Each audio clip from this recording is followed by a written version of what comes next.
Oh my gosh. Hello. Hi. Hi, everybody. How are you? Oh my gosh. There has been Kim Fever in chat. Kim Fever. My God, everybody. Goodness gracious. You know, if you give a chat a Kim, suddenly everyone loses their GD minds.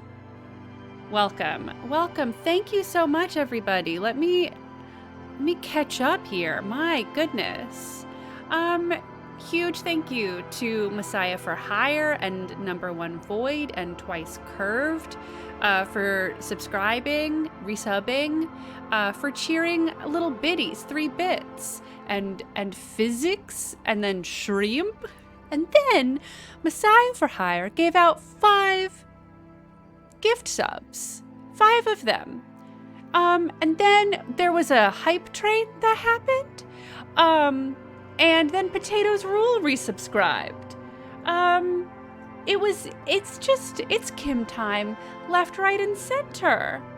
Thank you so much for your excitement in chat and for giving me your time and your literal money and your capital. I really appreciate it. I've said it before and I'll say it again. Twitch subscriptions pay my car insurance, and here in California it's not cheap. And then if I pay my car insurance with my Twitch subscriptions, then I buy nicer groceries, which is really just out of this world. So thank you all so much for your resubs and your subscriptions and your bits. I really appreciate it. I had a lovely chat with a researcher the other day about Twitch streaming. And I reminded myself when I directed them to my Twitch guidelines and practices, which if you've never had a chance to check out, I wrote them last year. It's sort of like my response to it's like some stream spaces like community guidelines. So if you've never had a chance to check out that document, it's linked in my bio here on Twitch, and it's just sort of like it outlines like and articulates like my relationship to Twitch and my relationship to the platform, and like I make very clear like how I approach like being paid by this platform and what I use with like that money for a kind of like transparency. So if you're ever curious, that's all outlined in the book. Yeah, Ryan Getz says, love redistributing capital to people so that they can exist. I saw something earlier on in the pandemic that was like, listen, poor people are just passing around the same $20 so that everyone can make rent on time. Thank you, Loose Cannon, Play by the Rules. Loose Cannon is talking about, my committee, a member of my committee and a mentor of mine, Bo Ruberg, has a book coming out, and they're an incredible scholar. They wrote this book right here as well, Video Games Have Always Been Queer, which is a great text, and a couple of other great books. And they have a new book coming out. I'm going to butcher the title. It's like... the Sex Tech Imaginary, or like Imagined Histories of Sexual Technologies, which is about it's called Sex Dolls at Sea is like the main title, and that's the subheading, and it's about like the history of sexual technologies as they were developed during and alongside like the era of sea trade and sea travel, and it's really fascinating. Also, Reptile Brain, thank you for subscribing. And Loose Cannon is talking about how I illustrated the cover for that book, which was really fun. It was a sort of quite a long project. And if you go to their Twitter, which is at my own Valoria, you can see the cover, which was a fun, I did like a pseudoscientific illustration of a combination of like seafaring imagery, but also like classic sexual technologies, which was really fun. And then I also illustrated some of the objects in the book itself, which are some more traditional watercolor illustrations. So if you are interested in the history of sex technology, and the way that we sort of mythologize it and the way that we document it in practice, that's Bo's book. But that's not what we're here to do today. The Vibe Sea Ring. It looks like a shellfish. Yes! It's like amazing how there are so many things like that look very similar, like seashells and like sex tech all look very similar. Anyway, let's solve a murder. Let's redistribute capital within Revachol. I've reached the end of my workday today. I was doing a lot of writing about my writing and doing a lot of like structural work and a lot of organizing. And I don't know if you guys know this, but writing a book and writing a dissertation is just like a lot of writing about what other people have written and then putting it in order to make your own argument, which is about this big versus everyone else's stuff, which is like this big. So my brain is a little fried. So please bear with me while we regroup. And I'm stuck in the harbor. Oh my God. Okay, so let's recap. Let's chat. Let's go to my inventory, actually. That's a good place to hang out while we chat about like the story so far. Let's do a quick 6-sentence summary for those of you who are just joining us, or for those of you who haven't had a chance to catch the most recent streams. 6-sentence summary. We are a detective paired up with another detective from another precinct to solve the potential lynching of a mystery man who was murdered sort of by means unknown. We don't know who he is. We don't know where he came from. We don't know why he was murdered. But we're here to figure it out. Item 1. Item 2 is that we are in a city called Revachol, which has a complicated federal and gubernatorial to do with the governor of Revachol history, and sort of a history of like warfare and bloodshed between fascists, royalists, and communists. And we're currently in an area that is sort of run by a workers' union, a dock workers' union.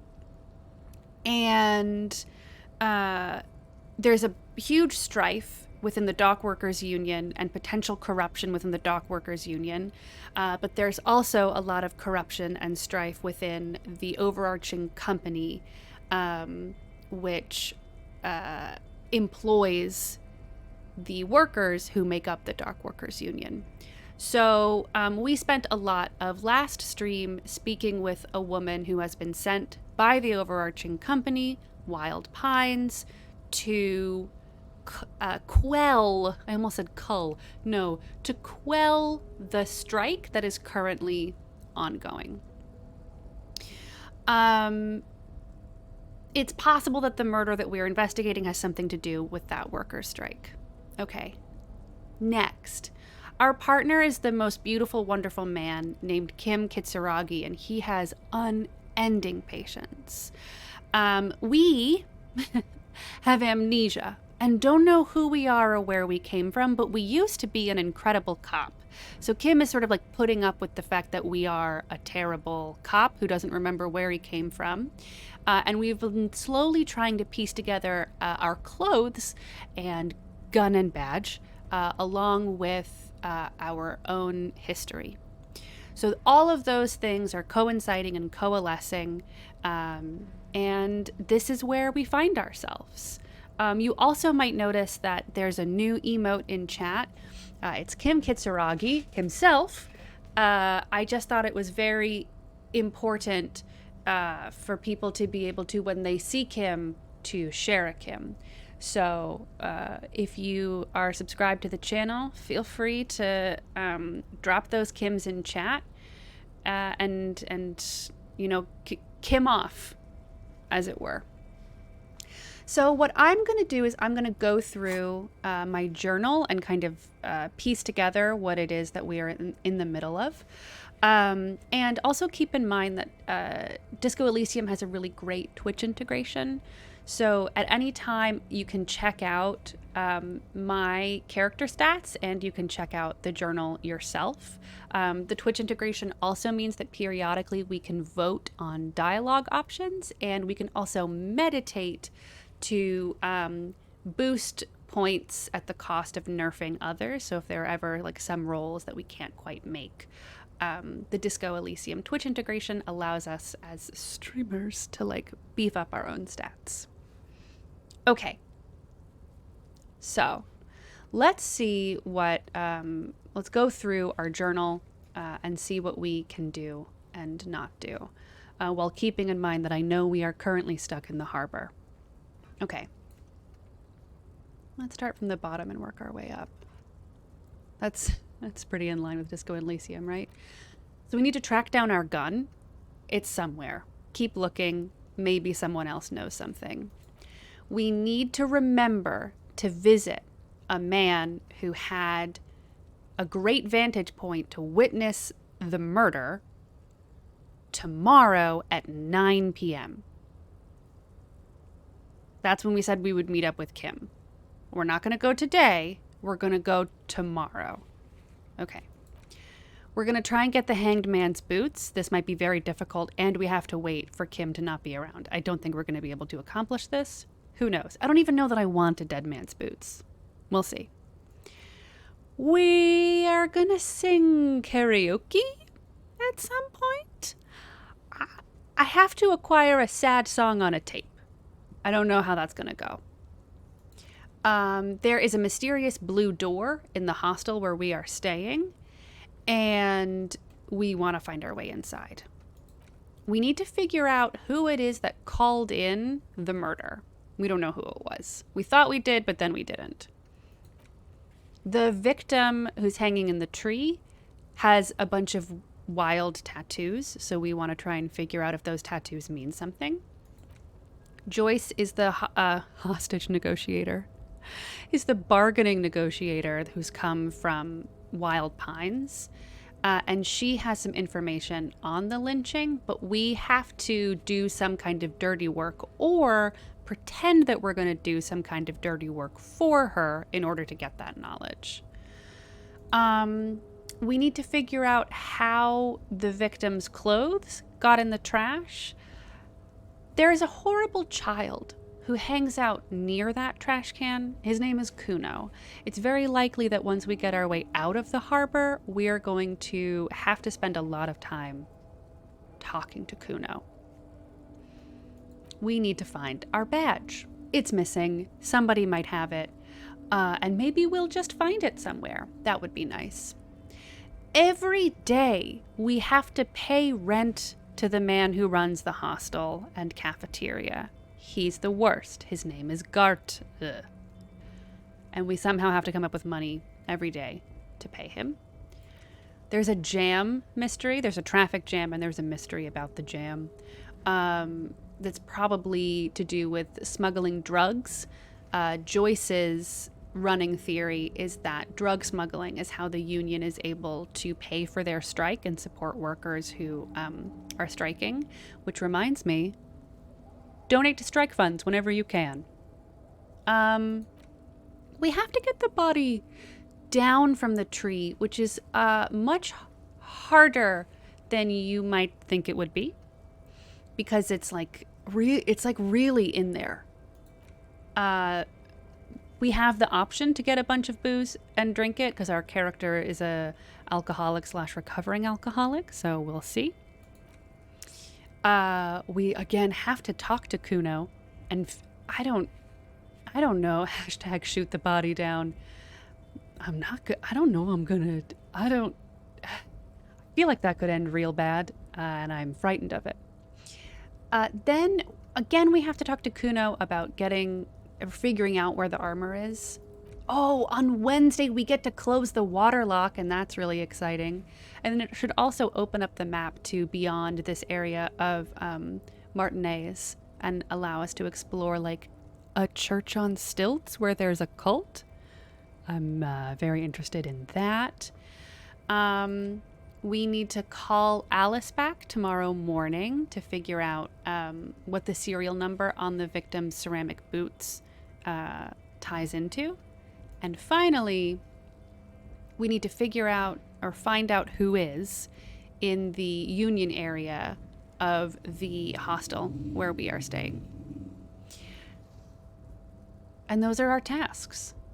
Quite a lot, but I think what we're going to be doing today for the most part is first putting my shoes back on, just because I think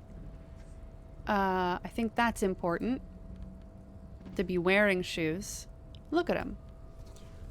We found these sunglasses. I'm not going to wear them because I'm currently wearing sunglasses that make me think about sea monsters, and I think that's really nice. But these say these neat office shades have a +1 to visual calculus, Eye of the Reckoner, but a -1 to drama because they are a bit dry.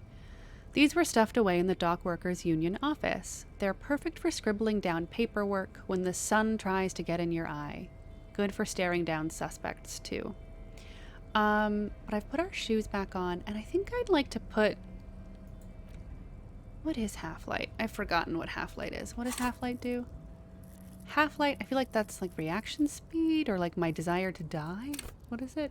Oh, it's like intimidation. Got it. Oh, I love how the waterlock guy was like, hey, buddy, you want to close the waterlock? And you were just like, oh my gosh, yes, like a little kid. 100%. Yeah. Yeah, that was me. Oh, what? No, I don't want that. Whoops, whoops, whoops. Back to my inventory, please. Because I think I'm gonna put this on.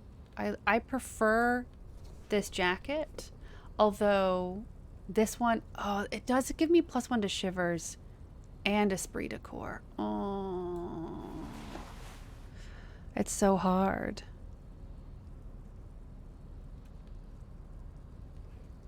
Who said oops? Oh, okay. I thought someone accidentally spoiled something for me. And then apparently I was going to go and look at it. Okay.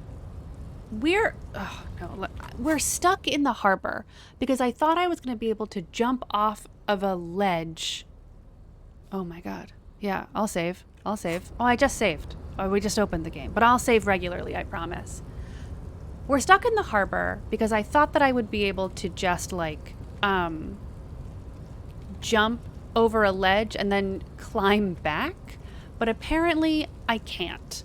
And I'm gonna have to go and speak to union members in order to be able to like get out of here, which is gonna involve a lot of like, I think, speaking with the brothers who run the union. And I think that's gonna involve a lot of lore dumping. So that's our goal right now, is to sort of find the Clare brothers. Kim is supposed to leave us at 9 p.m., I think, and I wonder if he's going to teleport out of here or if he's stuck with me. I don't know. But I'm going to find out, I guess. I can send Kim away after 9. Interesting. Oh, money. I found some money. That's good. And what's this? Oh, that's some health. That's good too. Kim just activates his rocket boots. He flies out of here. Oh. You see faded industrial lettering on the platform. Kvalsund. Kvalsund means whale fjord in Arden. I think is what that said. Okay. I feel like there's not... Is there something for me over here? We really are. We're just walking around. Oh, I'm having a thought. The shipyard ahead is oddly quiet. The great machines are sleeping. Yes, I chose not to engage with the crane because if I consider everything I know about my character, the last thing I want is for him to operate a crane. Because I think that is a recipe for disaster. So I'm sort of exploring first, crane later. And yes, you can, and I often do use tab to figure out what around me is interactable. Like picking up all this money. Yeah, he's not forklift certified. Raphael. I know his name is Harry, but we invented the name Raphael, and I want to honor that. The coffee in the giant thermoses is still lukewarm. A stair made of pallets leading up. Oh. It's late. If someone came to my office at 8:30 in the PM, I would be furious. A taxidermy fish that tells time, but doesn't sing. Hello. Who are you? Oh, it's him. Everard Clare. Before you is a walrus of a man seated behind a large desk. He looks up from his work, not the least bit surprised to see you. With great effort, he straightens himself up in his chair, yet says nothing. He simply stares at you. Are you in charge of the dock workers? Welcome, Mr. Dubois, Mr. Kitsuragi. It's good of you two to stop by. Please, have a seat. He gestures to a tiny chair opposite his giant desk. Mr. Dubois. Is my name Harry Dubois? Yeah, no, absolutely not. Raphael Ambrose Cousteau. Not HDB. No. RAC. I'm Everard Clare, head of the Debarders Union here in Martinez. The man relaxes into his chair and continues. I'd offer you my hand, but unfortunately my health prevents me from getting up. You understand? Composure, easy success. He looks extremely comfortable. The tiny folding chair, on the other hand, looks like a torture device. You go ahead, detective. The lieutenant nods at you, then the chair. Esprit de corps, easy success. Whatever he has in store for you, it can't be good, he thinks. I'll do my best. I feel like this man is about to eviscerate me. Inland Empire, trivial success. Forget about that. What's with this Dubois stuff? You're getting some seriously bad vibes from that name. I agree. I'd rather stand. Ooh. Please, Mr. Dubois, let us converse in a civilized manner, as equals. Take a seat. I insist. I don't sit. It's kind of my thing. Very well, Mr. Dubois. I respect a man with strong convictions. As he nods, his multiple chins move like ocean waves. I, too, have convictions. One of which is that I will not engage with any man who won't face me at eye level. Should you find yourself more amenable in the future, I'd gladly resume our conversation. But until then, I'm afraid I must ask you to leave. He turns back to his typewriter. Damn. Volition. Medium failure. Aw, man. You're no titan of volition, buddy. He's got you in a fork. Sit down or leave. Fuck. Fine, I'll leave. I'll explore. Works for me. Bye.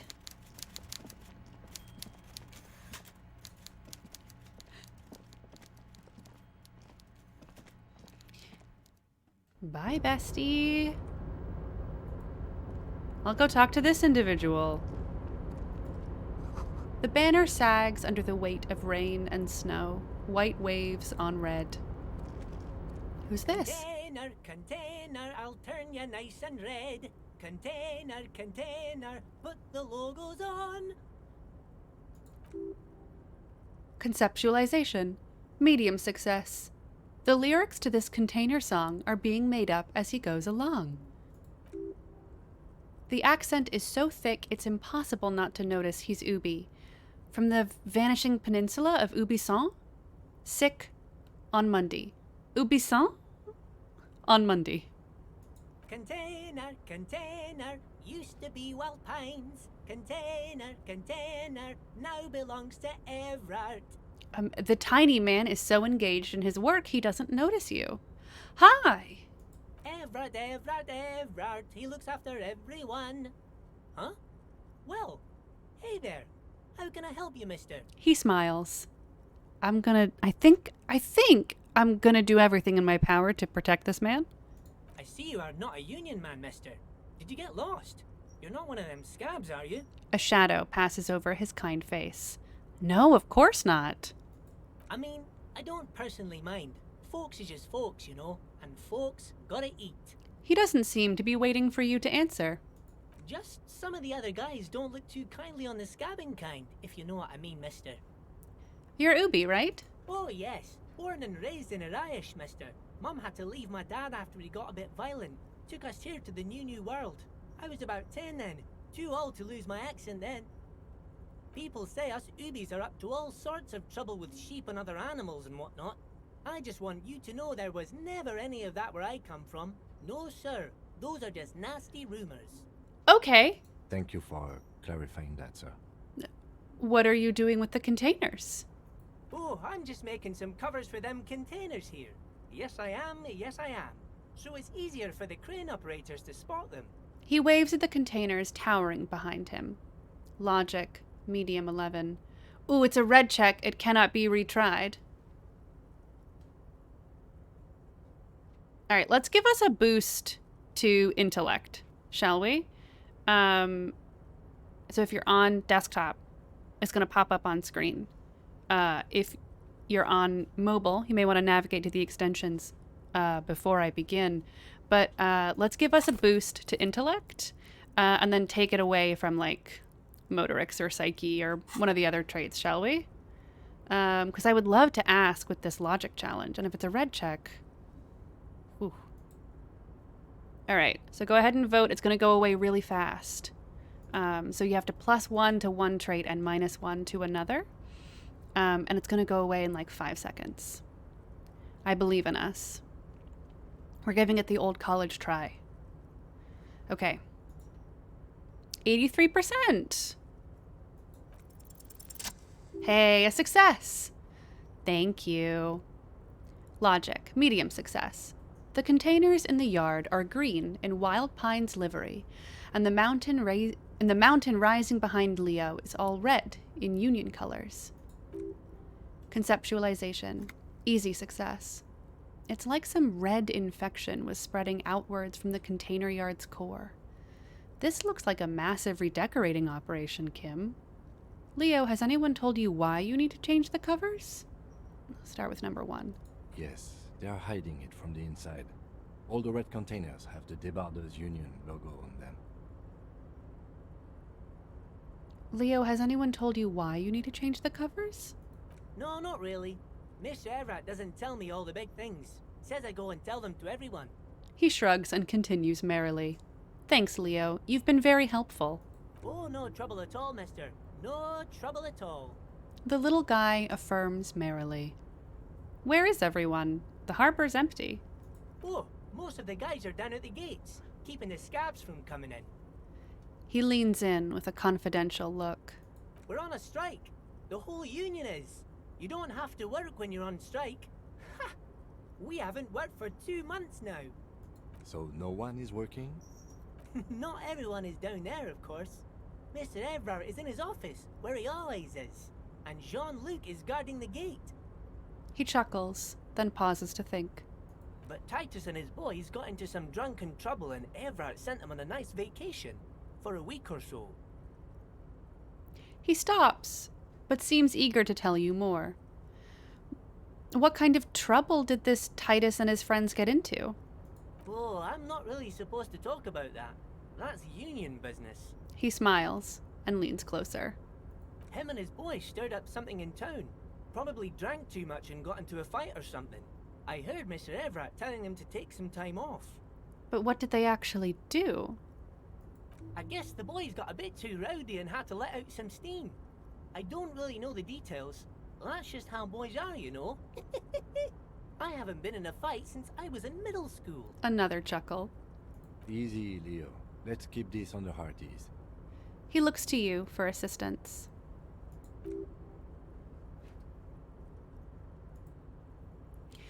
Look at him. It's not going to be anything useful anyway. Don't fight it. Better to go with the flow. Too rowdy? Leo, what kind of fight did they get into? Did they kill a mercenary? He's not gonna... There's no way he's gonna respond to this. Better to go with the flow. But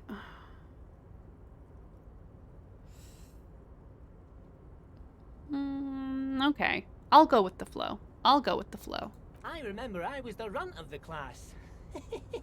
The bigger boys always used to pick on me. You see, I had a bit of a temper back in the day. Flew off the handle like nobody's business. But Mr. Everett and his brother always came to help.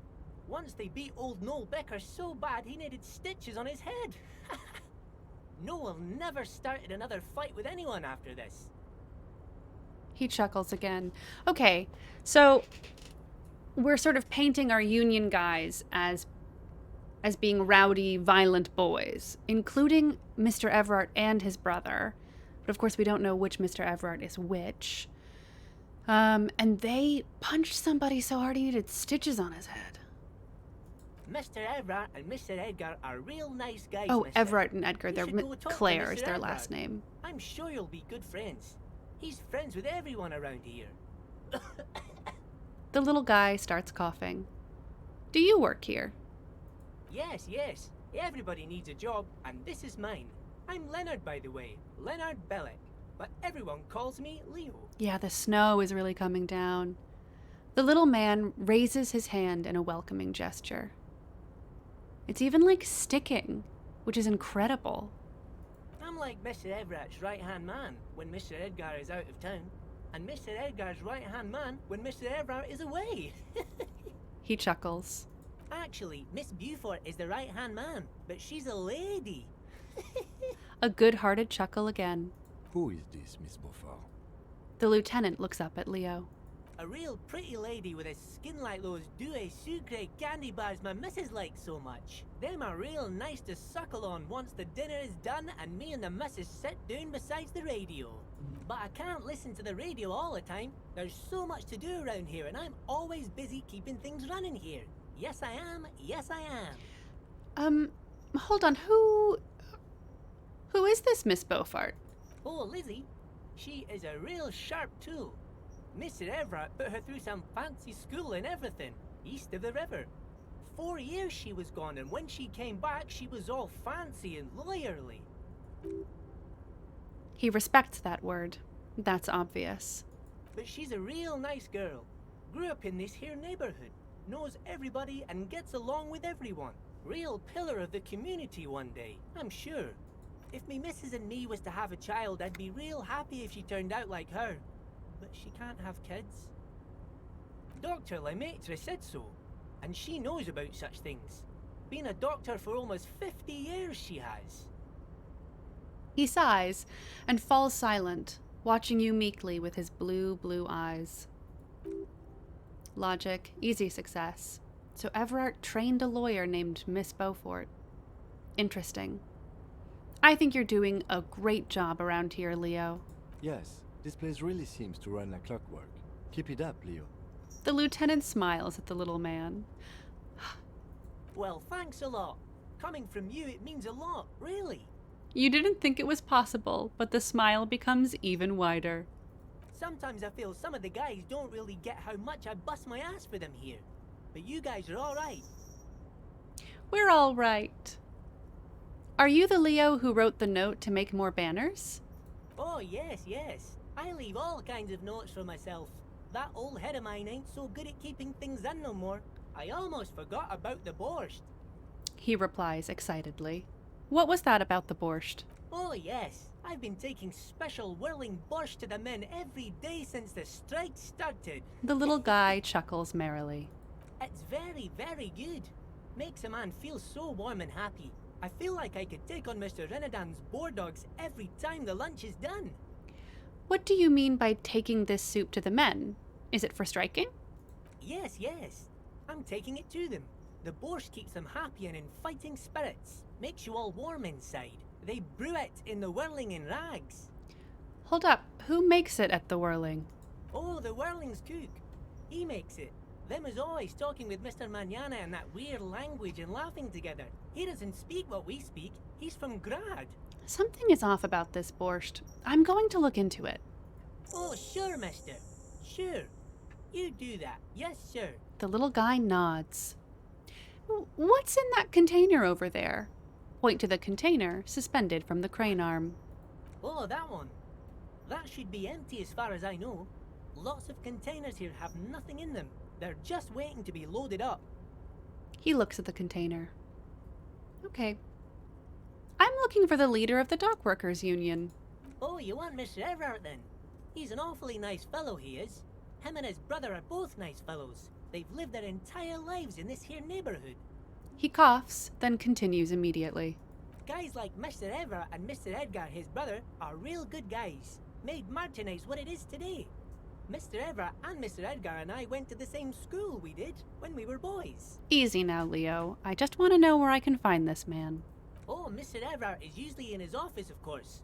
But you gotta be quick if you want to see him. He leaves around 10 p.m. He points to the 2 joint containers on your right. Okay. Thank you, Leo. Bye-bye now. He returns to his work. Okay. Oh! I've encountered an error. Sure. I don't know what the bug was. Seems fine, though. The musk of oil and rust comes from the chasm in front of you. It smells like blood. I wonder what my bug is. Oh! Cyber Billy, the cyber bully. Thank you for subscribing with Prime. Please don't cyberbully me. Thank you. Thank you very much. I'm sure it's fine. I'm sure it's fine and no issue at all. I found some Falm gloves.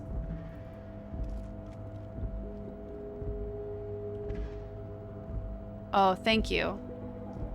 I'm proud of you, cyberbully. You're better now. I'll make a save. It's auto-saved right before it told me that... Uh-oh.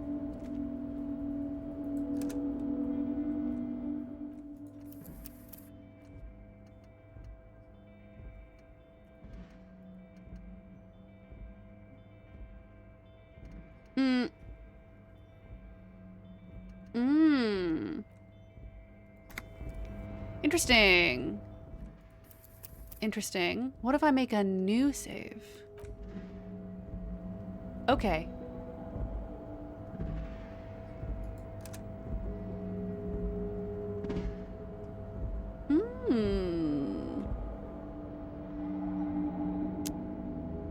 Yes, Perps 26. I think you are correct. I think maybe the bug is that it's not saving at all. So, oh, will it fix itself if I go into a new area?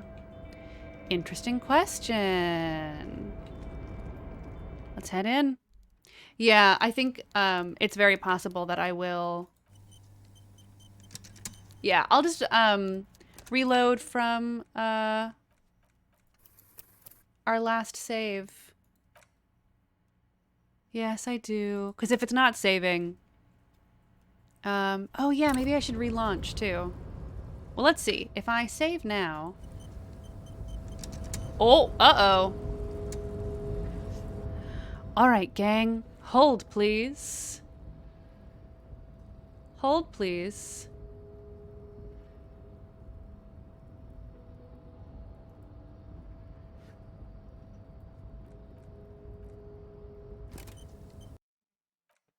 I'm just doing a couple little things. Hold on.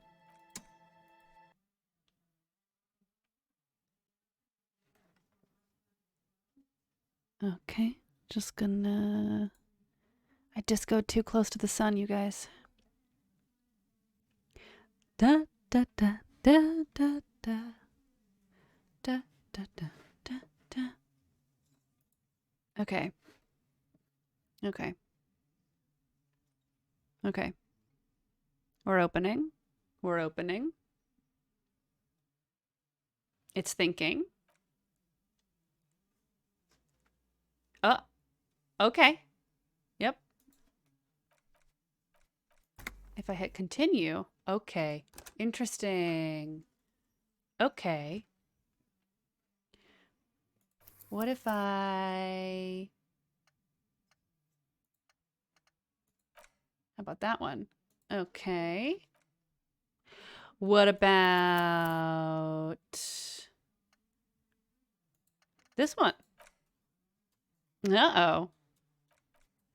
What about this one?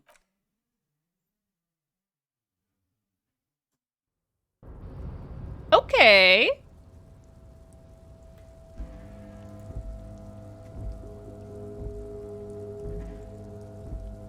Okay. Yeah, so it looks like today's saves are bugged. So let's make a quick save. And then, I'll go ahead and load that one and see if there's a... Yes, I would like to load that save titled Quick Save.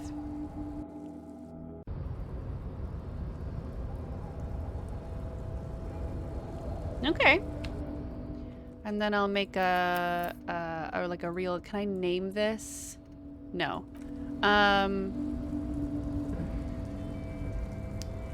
Yes. Okay.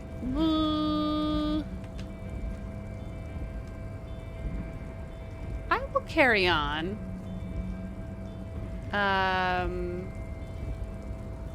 I'll see where the saves are. Oh, I can type. This is my no chair consequence. That's good.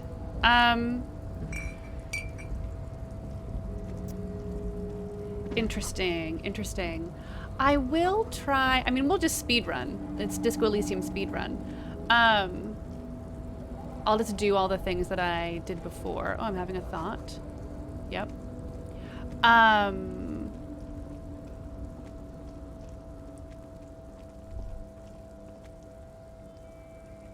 Is the plugin? Do we think the extension? Oh, I think I do have to reload the extension.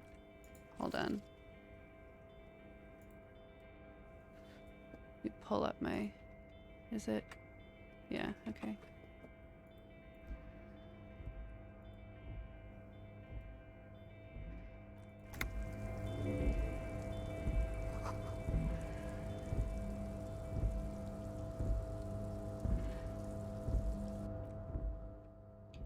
And then if I quick save, yeah, seems like we're still good. Okay.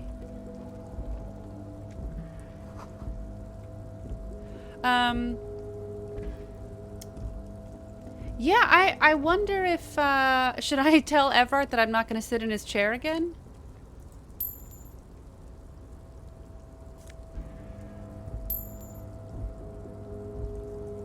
I'm just gonna make a bunch of quick saves. I know.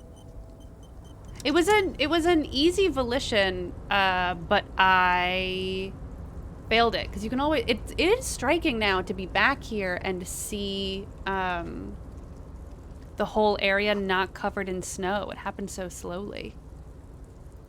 So interesting. I wonder how many people died to that chair. I'm gonna make The lyrics to this container song are being made up as he goes along. Oh, it reset my options. Well, let's have our narrator for a little bit there. Oh, hi. What a big meow from a little cat. What would you like for me to do and say to you? Smell the trash can, rub your face on the trash can. She's here. Oh, Virginia. Orange Witch would like to give you a treat. Do you want one? Hi. Yes, interest. An interest. Here you go. Do you want that? Yes. Munching. Munching. Is that yummy?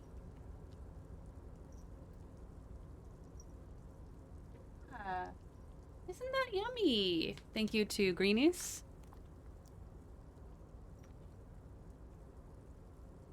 I don't have any more for you.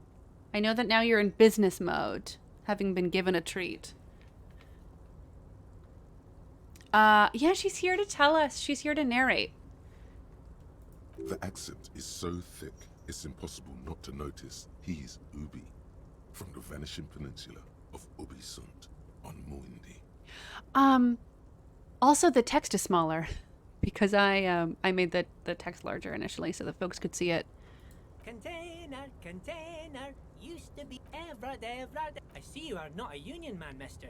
Did you get lost? I am You're not one a of them scab. Scabs, are you? I mean, I don't personally mind. Just some of the other guys don't look too kindly on the Ooh. scabbing kind. If you Okay. know what I mean, mister. Here we go. Oh, yes. People say us... Thank you for clarifying that. Oh, I'm just making some covers for them containers here. Yes, I am. Yes, I am. Okay. So it's easier for the crane operators to We'll do a stop. quick vote again to make sure that we get this logic, but I'm, you know, who knows? Maybe the roll won't go very well. So we want a plus to intellect and minus to another trait. Yeah, I'll try not to talk a lot. I'll try to talk nice and quick. Because he goes home at 10. It's only 8:30 now. Sick. The Nice. containers in the yard are it's like some Yes, they are hiding it from the inside. No, not really. Miss Evra. Oh, no trouble at all, mister. No. Oh, we're on a strike. So no one? Not but Titus and his boys got into some drunken... Oh, I'm not... Him and his boys stirred up something in town. Probably drunk. I guess the boys got a bit too rowdy and had... Easy, Leo. Let's keep... Look at him. It's not going to be anything useful anyway. Don't fight it. Better to go with the flow. I remember I was... But Mr. Evra and Mr. Edgar are... Yes, I'm like Mr. Evra. Actually, Who is this, Miss Beaufort? a real pretty... But I can't listen to the radio all the time. Oh, Lizzie. He respects that word.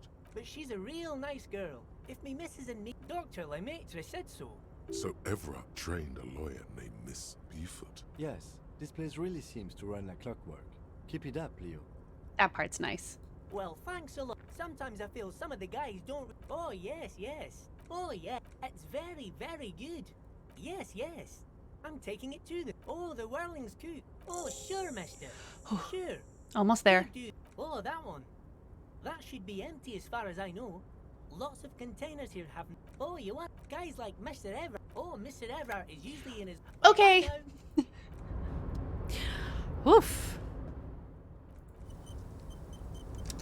Okay. Still doing all right. And I picked up these new gloves. Which... Would I rather have that or +1 to interfacing? I'll put on the half-light gloves now. Okay. And let me go into my options. I'm gonna take the voiceover mode back to psychological. Everything's a narration. Only voice. I forgot what that one is. And then I'm gonna make the dialogue size nice and big. And then save again. We're on big quick save mode. Goodbye, skills voice. Oh, walk into Everett's office without shoes. Good point. Good point. I guess I should wear shoes. It is snowing. Okay, the shoes didn't break my save. All right. In we go. Whew. But we did it. Speed run. Great speed run, everyone. And maybe now I won't fail if my chair insistence.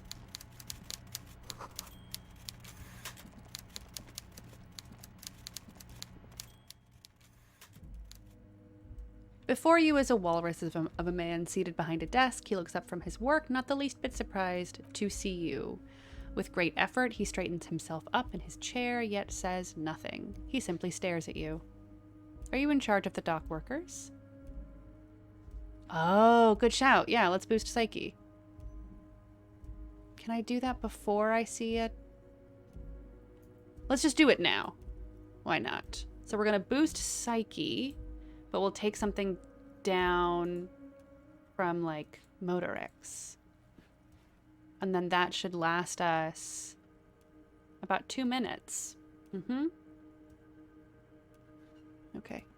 Welcome, Mr. Dubois. I'm Everard. I'd offer you my hand, but... He looks extremely comfortable. You go ahead, detective. I'd rather stand. Please, Mr. Dubois. I don't Let us- sit. Very well, Mr. Dubois. I too have... Should you find yourself more... Damn it! I failed again! If we vote your physique down to 1, can we kill you with the chair, maybe? No. Because it didn't work. We failed by 1! What if I just simply speak to him again? Do I get the same... Is he gonna...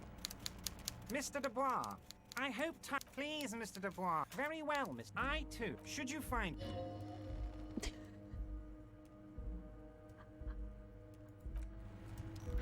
Mr. Dubois. Please, Mr. Dubois. Very well, Mr. Dubois. I too. Should you find...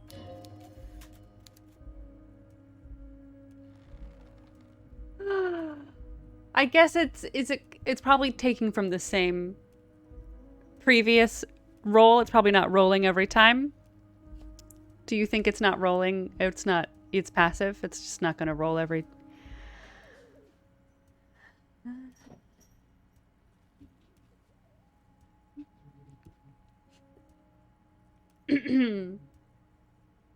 Excellent, Mr. Dubois. I can see that you're a reasonable man, and reasonable men can be of great use to one another.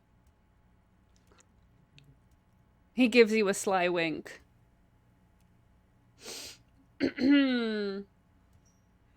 Yeah, I too think there's no way that I could have beat that stat. Okay, I will try to wink back. So tell me, how can the head of the Debarders Union help a representative of the Revachol Citizens Militia today? This chair is going to kill me. The chair you're sitting on has got to be the most uncomfortable chair in the world. It's violating your backside. Oh, by the way, I heard you got a rather rude reception from a certain Lawrence Gart. Some people have no manners, it pains me to say. This should take care of that nonsense. He points to a giant novelty check on his desk. It's absolutely comically huge. It should be sufficient to cover your expenses for a few days and patch over your differences with a cafeteria manager. Go ahead, take it. He points at it again. Can I boost my physique? I'm gonna boost my physique just like real quick. 'Cause maybe I'll survive one of these. You know?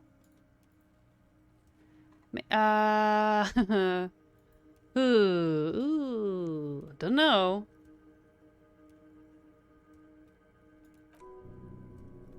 Oh, electrochemistry. Easy success. Hey, that's 25 real. That's good money. Think of all the stuff you could. I'll take the comically large check, but not say anything. Is there anything you'd like to say to me? Or... No, it's cool. Cool? I wouldn't go that far. I'm sure there are cooler things than delivering a comically oversized novelty check to a cafeteria manager. But, sure, if that's what's cool nowadays. Now, I'd like to set your mind at ease about one other matter. Your lost gun. Let me assure you, Union people are on it as we speak. I've got my best hounds looking for that lost gun. His slug lips move, but all you hear is an echo. Lost gun, lost gun, lost gun. Ah, beans. Half-light, trivial success. The world is swallowed by a black hole of fear. Only 2 words escape its gravitational pull. Lost and gun. Oh yeah, this version of this character takes money from anybody. When he said don't worry, he actually meant be very worried. I would appreciate any help you could provide. Are you all right, Harry? You seem anxious. Don't be. Everything's going to be all right. It's not like you left it loaded. You didn't lose a loaded gun. Local children aren't out there playing with it right now, pointing it into their own mouths. It's in a safe place. I just know it. I have a feeling everything's going to be all right. I took a novelty check, -1, but I didn't say thank you for it.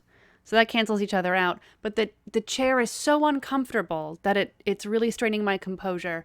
I'm gonna try 8%, you know? Why not? That's what we're here for.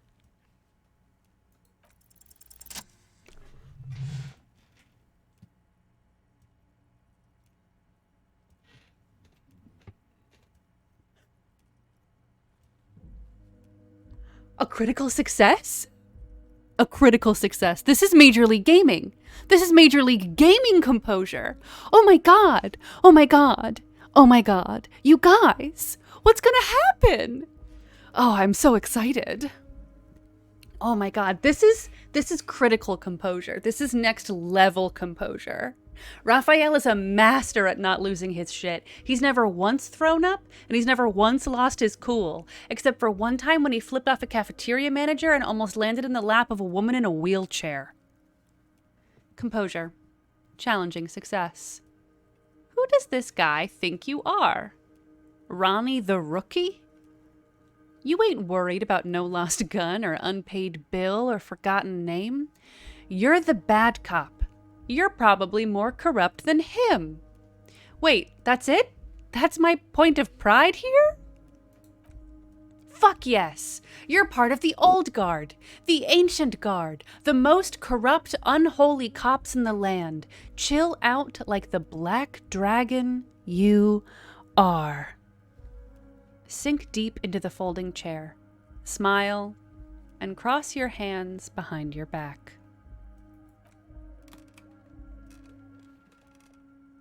The fat man does the same, sinking deeper into his chair than one would think is physically possible. He seems to be enjoying your little display. Yeah, Raphael loves to take a bribe and then immediately forget he took a bribe. He just picks up money and is like, thank you for the money. Anyway, as I was saying, fuck you. Good. Now we lean in with some corruption. Uh-oh, I didn't realize that having icy cool composure was gonna mean that I was also icily corrupt. Listen, Evrart, pal, we both know what makes the wheels of the world turn. That we do, Harry.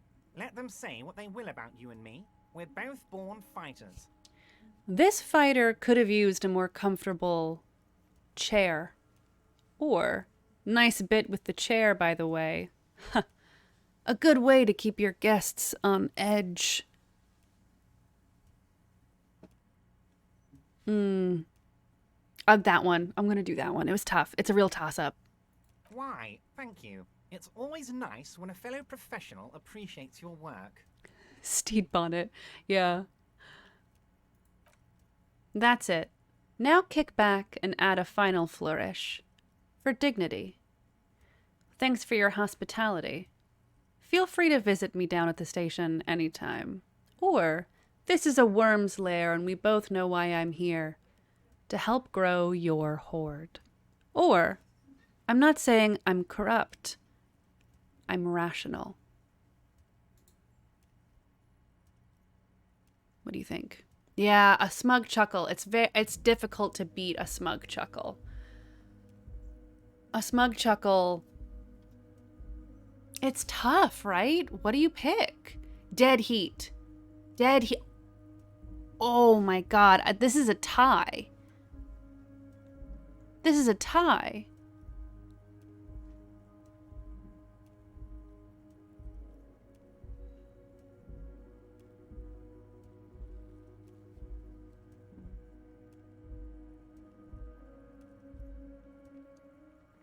Okay. Add one vote for one. Runoff vote? I'll do a runoff vote. I'll do a runoff. Click all three. All right, go ahead. Go ahead. One more time. One more time.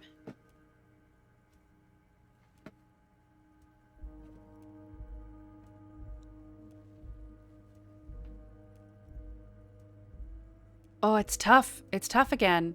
Wow. Dead heat. Dead heat. But this one won for the second time. So we're not going to call it a worm's lair. You strike me as a reasonable man, Harry. I like that in a law man. Let's cut to the chase, shall we? What can Everard Clare do for you? He smiles. I think we'd like to ask you a few questions. Don't you think so, Detective? The lieutenant looks quite fed up with the situation. I'm so sorry, Kim. Rhetoric. Medium success. Whatever you do, don't ask him about the gun first. You don't want him thinking you're scared. Let's talk about my lost gun. Okay, woof. Let's just start from number 1 and work our way down. I'm told the Union is involved in the local drug trade. Yo! Coming in hot. All right, sure. What? Harry, how could you say that to me? You know I appreciate a joke as much as any jolly fat guy, but I can't take slander. Are you actually investigating this? He smacks his forehead, completely flabbergasted. The reaction appears to be sincere, but it's impossible to tell with this guy, honestly. I am. No, I'm not. No comment. Harry, you wound me, Harry, in the heart. But I trust you to put this to bed. Do what you must, and let's change the subject, shall we? He sighs. They really want us to know he's fat. Yeah, not a fan. And drama is just like, I don't know, he's on another level. So true. He's hiding his real reaction beneath courtesy. Thank you for your understanding. We will continue to do what we must. The lieutenant looks him in the eye. Damn, Kim gets ruggy. Does not fuck around. Kim has the most composure out of all of us. You too, Lieutenant. You know, I like you, but you never were my favorite. I'm a Harry guy. I'm Team Harry. None taken. Did we have anything else to do here, Harry? The lieutenant quickly replies and then turns to you. Oof. Aren't you gonna ask me how I got in? Harry, honestly, I'm just relieved you didn't get a hernia. A man your age... He says, almost gently.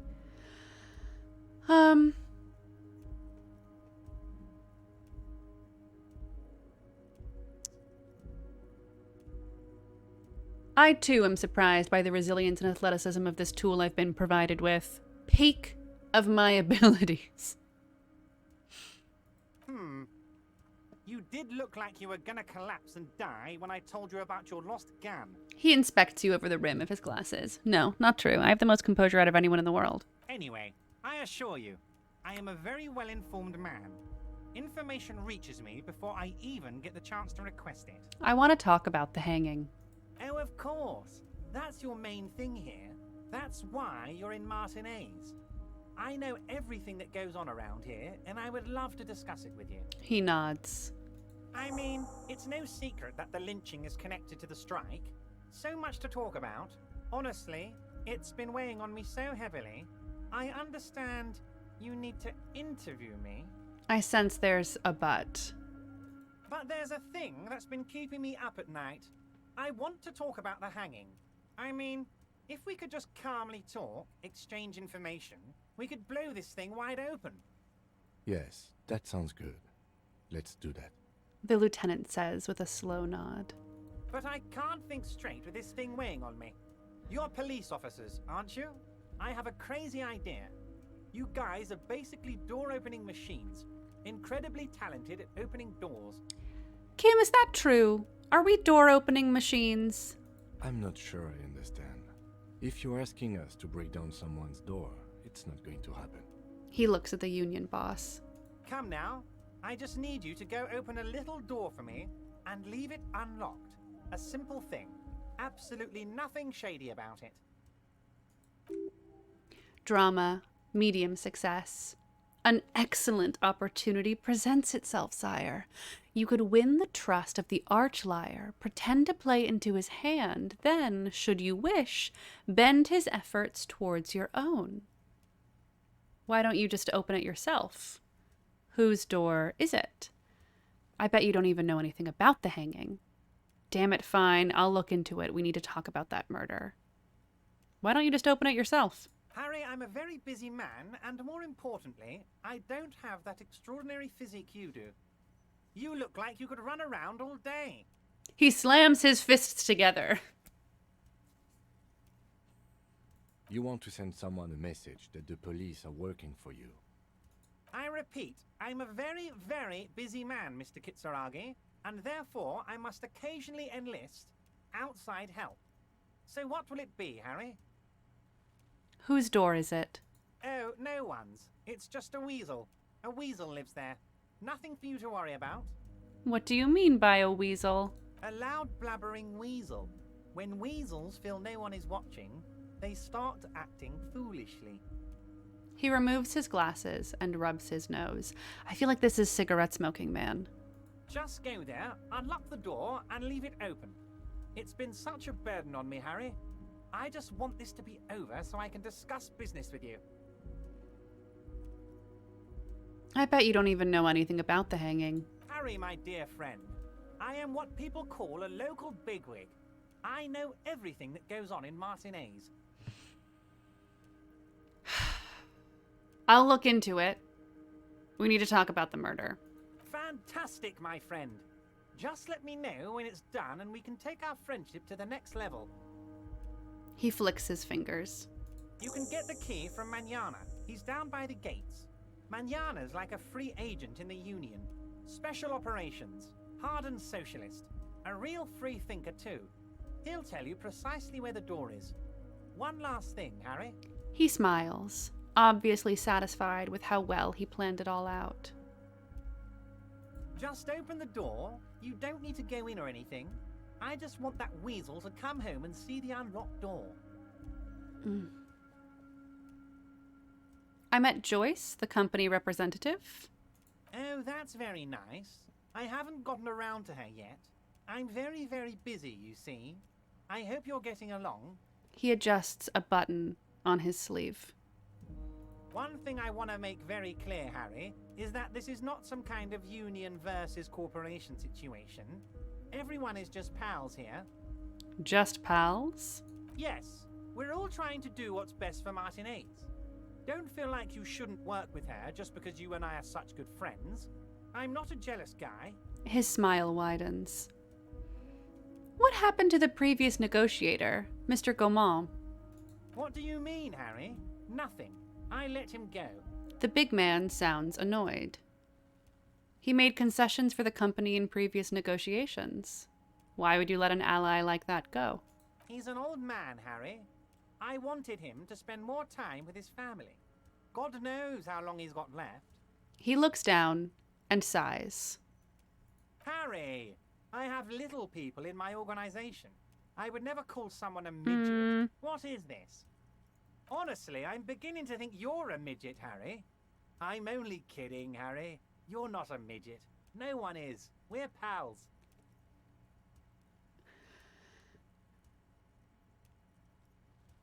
Joyce said the previous union leader vanished under suspicious circumstances. Vanished? Harry, the woman left her casserole in the oven and couldn't make it here in time for the voting. Oh, did I leave my casserole on? Better go home and check. The election can wait. When she got back, the whole thing was over. The man frowns disapprovingly. Wait, there was no mention of a casserole from Joyce. Funny, Joyce didn't mention any casserole. Harry, Harry, Harry. Do not fixate on this little matter.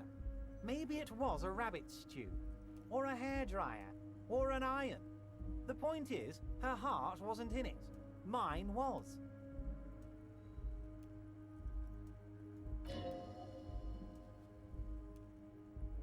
Inland Empire. Challenging success. That much is true. His heart truly is in it, though you wouldn't think so by looking at him. Conceptualization. Challenging success. This particular brand of humor he has. It makes for a fine distraction. Everard, Joyce seems to think the Union is lowballing her. Yes, yes. Low-balling, of course. This isn't a casino, Harry. Real people, real livelihoods are at stake here. But everything's a casino for those rich types. He's suddenly very serious. Composure, easy success. His expression makes it clear. This is childish and irresponsible behavior. Why haven't you let her in to see you? If she actually wants to see me, she will find a way. Any good negotiator would. And I just don't have anything to discuss with a bad negotiator. Volition, easy success. He doesn't want to see her. It's simple as that.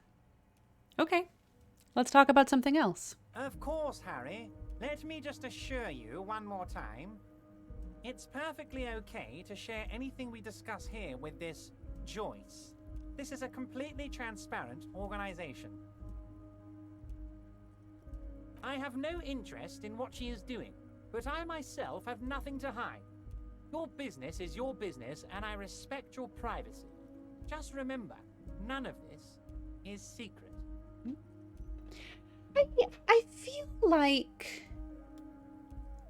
I feel like Everard is saying one thing, but means another. Are you guys getting this vibe? I'm getting that vibe. You know, and it's weird. I got the same vibe from Joyce. It's like she was saying one thing, but she meant another thing. It's very interesting. Is anybody else getting this? Getting what's being put down? Tell her about all of it. My brother's picture, my singing swordfish clock. Tell her how overweight I am and how I'm helping you find your lost gun. Tell her about everything. Everard doesn't mind. Conceptualization, medium success. It is rather interesting to tell people things about each other, isn't it? It was nice telling him about her right now. Ugh. You called me Mr. Dubois. Why? I think he is saying make sure to tell Joyce everything you hear. He wants her to see him in a position of power. Yeah, I also think that there's a degree of like letting Joyce know that Everard has time to see other people, but not to see her. Clear August Sky says, I work in union negotiations, and this is fully accurate. Yeah. I'm also excited about the fact that the fish sings. I would like the fish to sing the time. That was my first question when I saw that it was a fish clock. A fish that tells the time.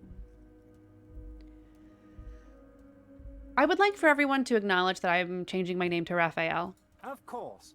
Let us dispatch with the formalities. You call me Everard, I call you Harry. That's what the hanged corpse called you. Harry. So that's really my name. My God, so it's true. I didn't want to believe it, but you are a fantastic science fiction amnesiac cop, aren't you? What are the odds of that? Listen, I've invented a new name for myself, and I'd like for you to respect it, Everard. I think the odds of that are very low. He looks at you. It might be a good idea to hide your confusion. I mean, see what his game is first. My memory is fine, I'm just testing you.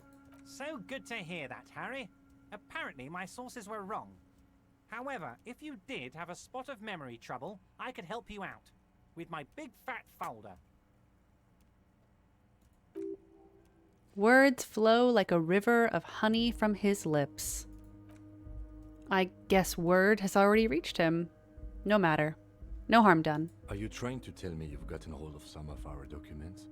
The lieutenant inspects Everard over his spectacles. Okay. Mr. Kitsuragi, would you mind? Me and Harry are talking about his lost identity right now. His eyes never leave yours.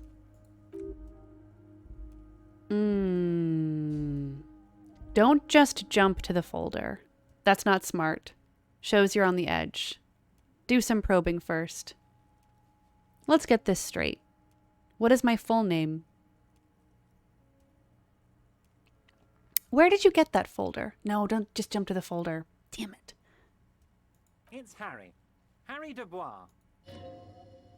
You feel like a Dubois, but you don't feel like a Harry. Strange. That's not my name. My name is Raphael Cousteau. Fine, Harry. You can even be Harry Raphael Dubois de Costeau, or whatever you choose to be. Thank you, Everard. The lieutenant covers his face and sighs audibly. Kim! I'm sorry. Mr. Kitsuragi doesn't seem even slightly empathetic to your memory loss, Harry. I, however, wish to help you any way I can. Do you know anything about my family? Do I have a wife or kids? Family? Harry, you're not a family man. There's not one peep of family in here. Unless you think you're a family man. Do you strike yourself as a family man, Harry? I think I do. I'd be a wonderful father. Well, yes. I'm sure you're going to make one little boy or a girl very happy and proud one day, Harry. He looks around, uninterested. What kind of cop does it say I am?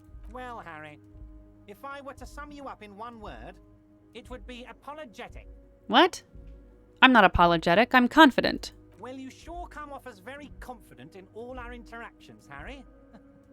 You're a real man's man. He chuckles. Okay, where did you get that folder? Ah, this? My friends in your organization gave it to me, Harry. He closes the folder. This translates into, ha ha, you guys are so corrupt. I find that very suspicious. May I have a look? I'm afraid this is meant for Union eyes only, Mr. Kitsuragi. I'm sure you understand. Please continue, Harry. All right.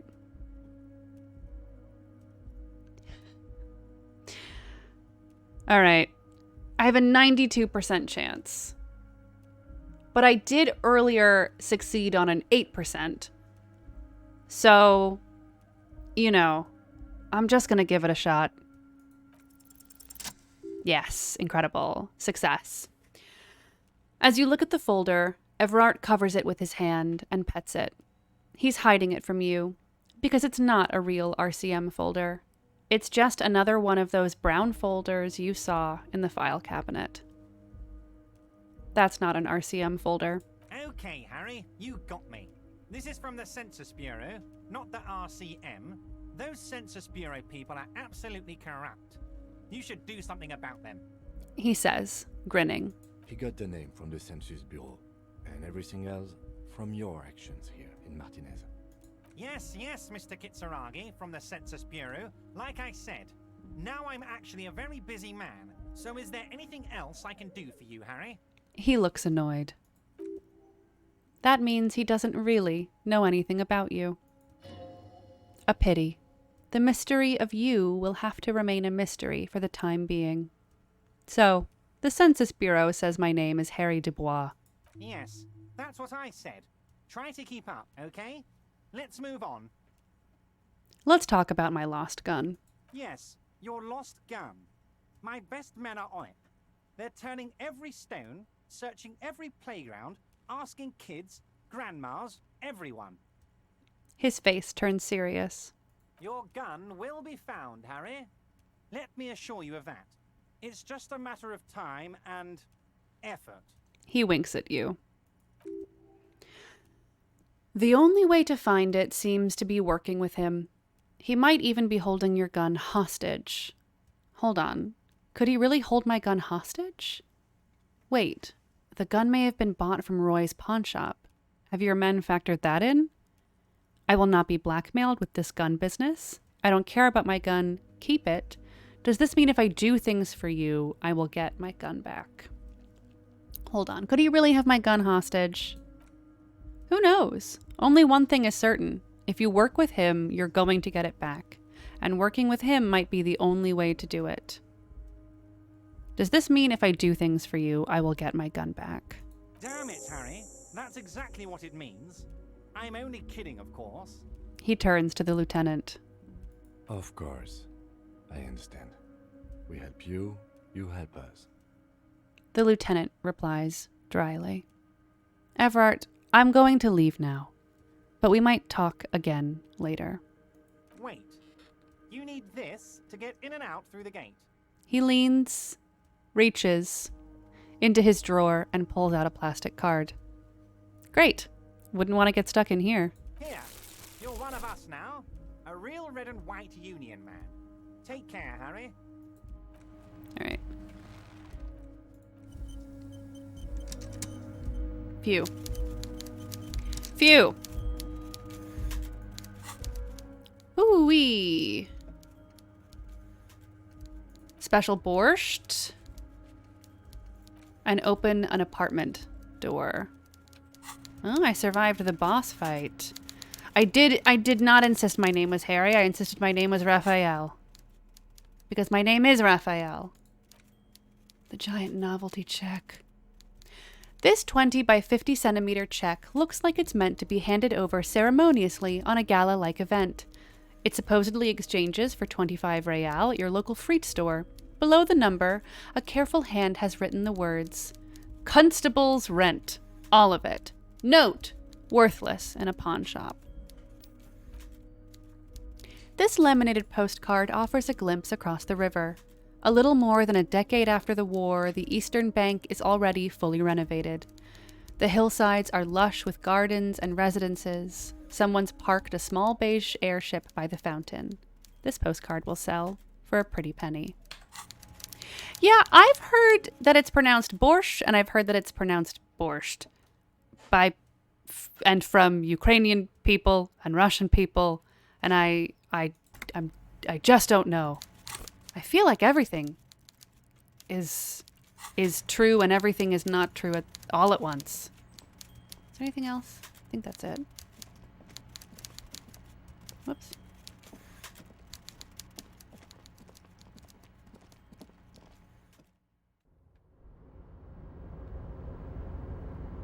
And now it's not snowing. That's so interesting. Maybe the snow is what crashed my game.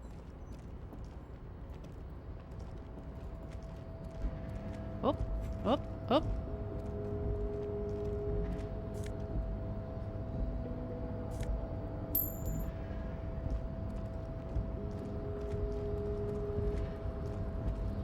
But I'm always down to be corrected.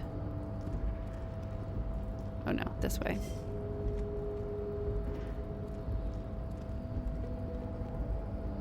Oh, I'm so glad that somebody else is playing Tux and Fanny. What a great game.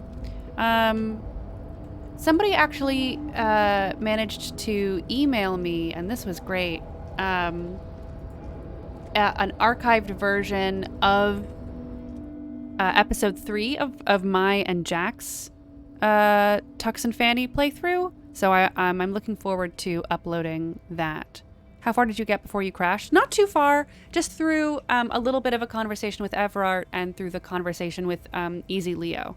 So,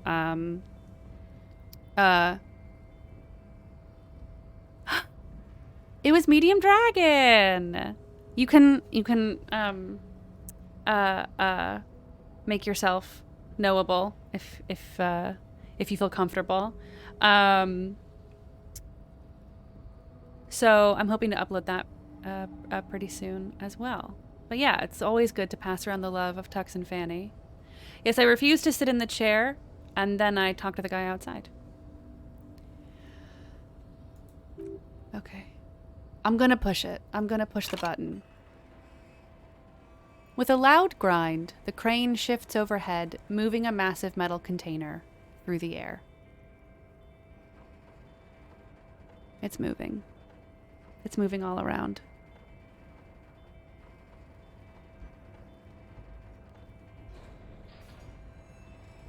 What a very gentle boom.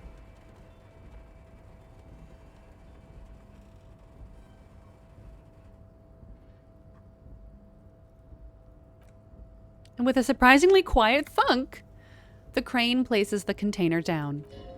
Inland Empire, challenging success. This crane was built with a purpose, which has now been fulfilled. To move this container. What's inside the container? Who can say? All you know is, it's special. I can't see how that was worth the records, except for seeing the crane in action, which I admit was satisfying. He looks at the crate. Kim loves to see a machine.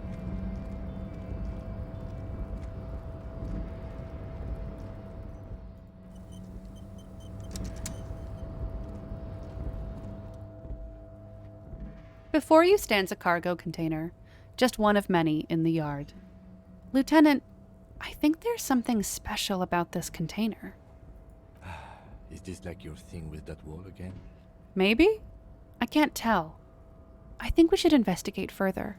You do? Because I don't. What? Why not? There are a million containers here. Why are you fixating on this one? It was hanging from the crane. You just picked one out because you wanted to interact with a cargo container. Is that so bad? If that's wrong, Kim, I don't want to be right. We are not here to interact with containers. We are here to talk to the Union, right? You attempt to turn the handle to no avail. The doors seem to be mechanically locked.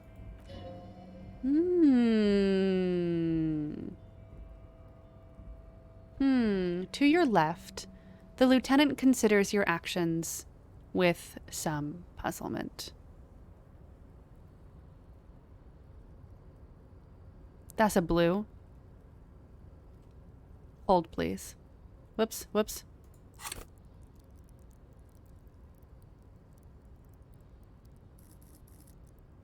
Okay. Okay, hold on. I can up this intellect.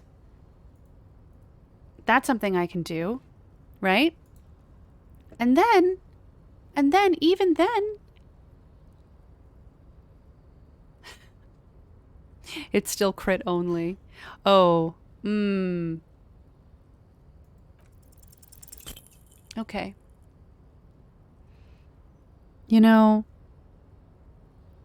this is a good point, that I can only win on a crit. But I'm going to. One day, I'm going to persuade this door open. Why are you even trying to open a door with rhetoric? Because getting physical wasn't an option. Because what wasn't an option? Using my body over my wits. Now is not the time to get philosophical, detective. You can do that after hours. It is after hours. It's 9:45. Nothing more to do here for now. God, an 18. An 18? Golly.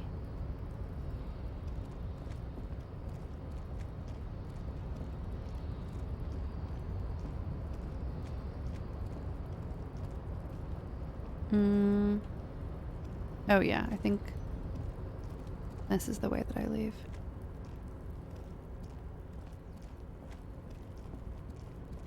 Listen, I've gotten a crypt before about maintaining my composure and not throwing up.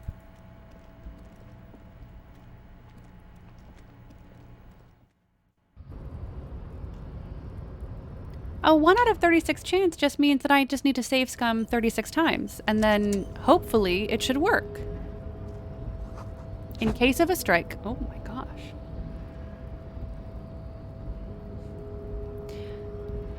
Oh, it said something, in case of a strike, push this button.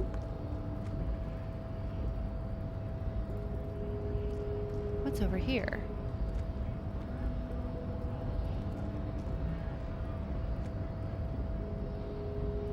Who are you? Is this Manana? Nobody betrays your degeneracy. No, this is Measurehead. Bye, Ghost in the Library. Thanks for coming around. Push button behind guard. This is the polar opposite of Manana. Measurehead crushes all. Oh no, this is not Manana. Uh-oh. Uh-oh, I feel like I'm about to have an encounter. Yeah, Measurehead. His body totally betrays his degeneracy. The young woman at the giant's side agrees.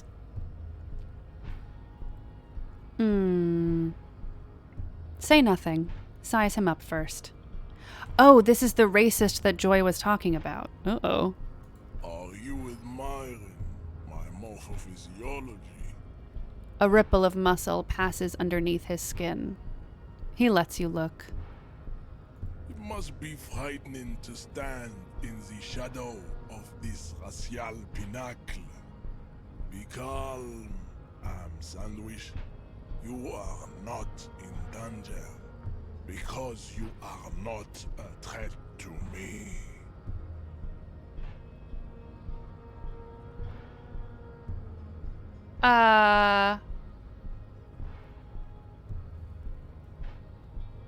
Goodbye.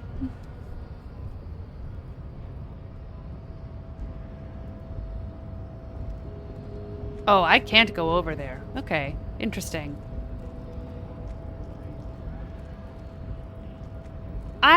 I think I only want to encounter that man in the light of day. That's how I feel about that. Scab?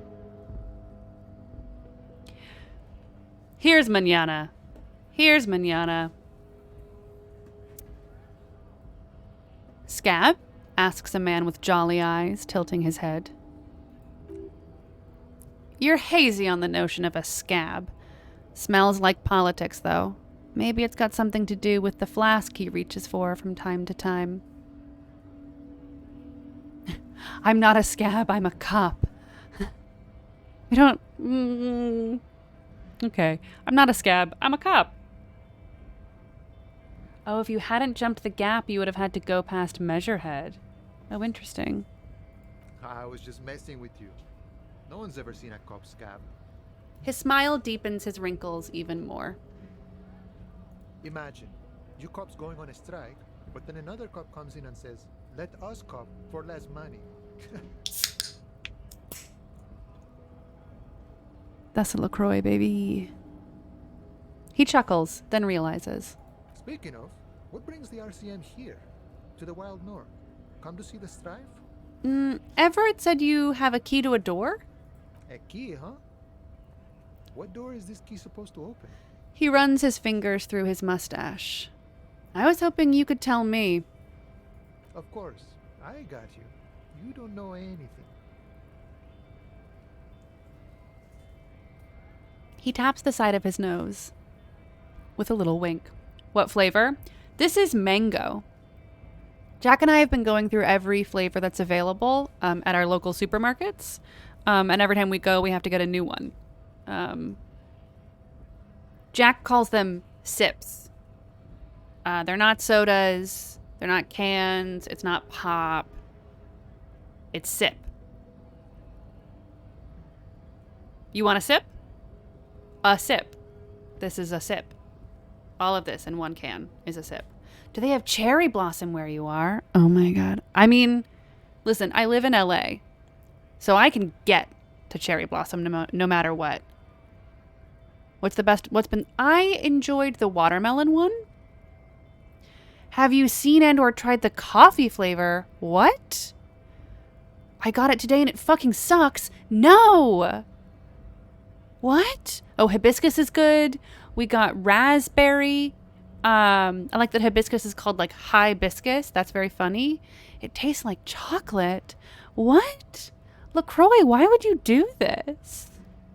Mango's good, but I love real life delicious fruit mango. And so when I taste anything mango flavored, sometimes I'm like, I could just be having mango. I think the coffee is good. Where can I get it? Could I get it at... I'd rather skip the coffee, LaCroix. Oh, man. Wow. I tried the coffee Coca-Cola. I didn't know how I felt about it.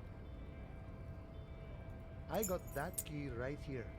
And let me tell you, it's mighty good of you to help us out during the strike. Working class solidarity, as they say. Okay. I saw an opportunity and I took it. I'm a hustle grinder. I heard something about a weasel and it didn't sound like a local polar weasel, if you know what I mean. Wink. I'm not opening this door for myself. I'm opening it for all working men. I'm not really doing this for political reasons. I'm doing it for all working men. I knew this man was a commie. And it's a good thing you're doing too. Thanks. He smiles, tilting his head. What you're looking for is a basement door behind the greenhouse. That's behind the whirling in rags. That's all I know. Our organization is what you call compartmentalized. Means we keep out of each other's business. Huh. Okay, but where did you get the key from? The janitor gave it to me. Nice fella.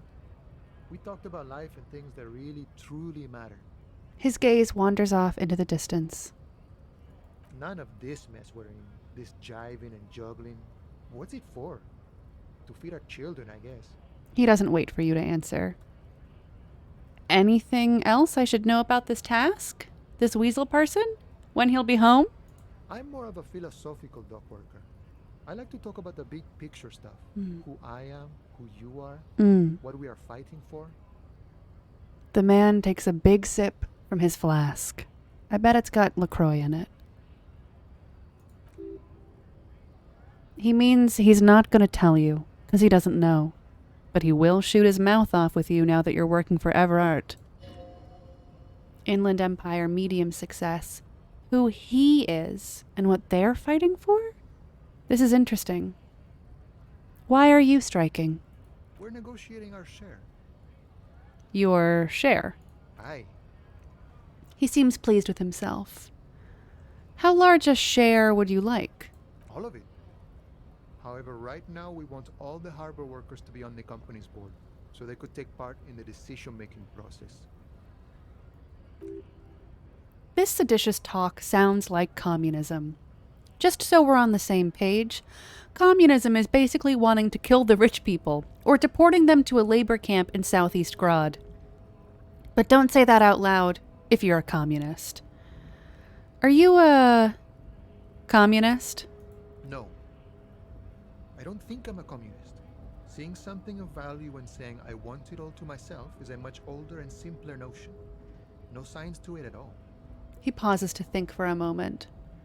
Even a weak child can think it. The only things holding someone back are I can't and I shouldn't. But the stuff you do aligns admirably well with the World Republic. Why not call yourself a communist? I have nothing against communists. They are honorable boyaderos. And they have good analysis. He takes a swig from his flask of LaCroix. Manana is like every college boyfriend. But my own code serves me well. If my code starts failing, a code can fail a man as well as a man can fail a code, then I will have to submit to a new one, which may well be communism. It sounds like you're a communist who thinks he isn't doing enough to call himself one. See, I'm primarily a lazy person. He looks very amused, as if thinking about some private joke or mystery. Manana, you might not be a lazy person. You might just be figuring out the you know, your own ability. From each according to their ability. You know what I mean? My comrades? The boss man, Everard. What can you tell me about him? I think it's best you make up your own mind now that you've met him. In my eyes, he is a capable organizer and a decent businessman. What does bossing the Union entail, anyway? I guess you kind of get to be the village chief. He oversees the harbor, makes deals with the owners or other relevant parties, watches out for his own. By that, you mean corruption? By heavens, why would he not be corrupt? We live in a harsh and disordered world, see? And in this world, the old man is corrupt for our benefit, and we know it. Appreciate it even. He is, personally, not too lavish. That desk seemed lavish to me. He is reasonably lavish, sure. That's his prerogative. It's not like you want a saintly demeanor on a corrupt motherfucker. That would be a manipulative illusion. Besides, there are no non-corrupt systems in the world anyway. And moralism is the most corrupt of them all. This man has political theory, and it has not failed him today. You seem to have spent a lot of time thinking about the political situation. Sure, I've had the necessary free time. Fortunately, there's always time. He spreads his arms wide, using the reach to show how much time he has. The look in his brown eyes conjures up an understanding. For him, having command of his time is the most important thing. Amen. It all comes together now. The way he speaks about scabs, his general attitude. He's a follower of a 500-year-old Franco-Nigerian Boyadero Code. Boyadero Code? Franco-Nigerian Boyadero Code. Yes, okay. Itself an appropriation of a Vespertine cool. One step at a time. That of a noble peasant or traveling herdsman. True to yourself. Independent in your actions. Loyal to your friends. Maybe I am a boyadero. It doesn't sound that cool. Sounds antiquated, obsolete, passé. It's not disco. Maybe I'm a boyadero. No. But... No. The man sits on the railing, his hands reaching far and wide. Yet, it feels as if he could effortlessly go even wider if need be. An endless torrent of time. I love Encyclopedia. Except for sometimes. Any idea who killed the hanged man? The mercenary, eh? Who could have killed him? That's indeed the question. Why even do such a thing? He shakes his head solemnly. The merc was hanged with a very specific type of cargo belt, one often used in heavy transport areas. For example, harbors. What a thought. Why would noble workers resort to such a thing? Unless they were pushed, of course. He scoffs, looking shocked. Your dead guy was an enemy combatant. Hold up, what does that mean? He was an agent of the opposition, attempting to undermine our honorable efforts. Did you kill him? I ain't the murdering type, but that's just me. Large organizations like our union have all sorts of men, with all sorts of skills. He's not lying about not doing it himself. Understood. This has been of limited use. Still, thank you. The lieutenant takes a note. No problem. I wish the best to you in your search. Sure, I'm glad it's not my search. He takes a sip from his LaCroix. Nice talk. Gotta get moving. Hoo-wee.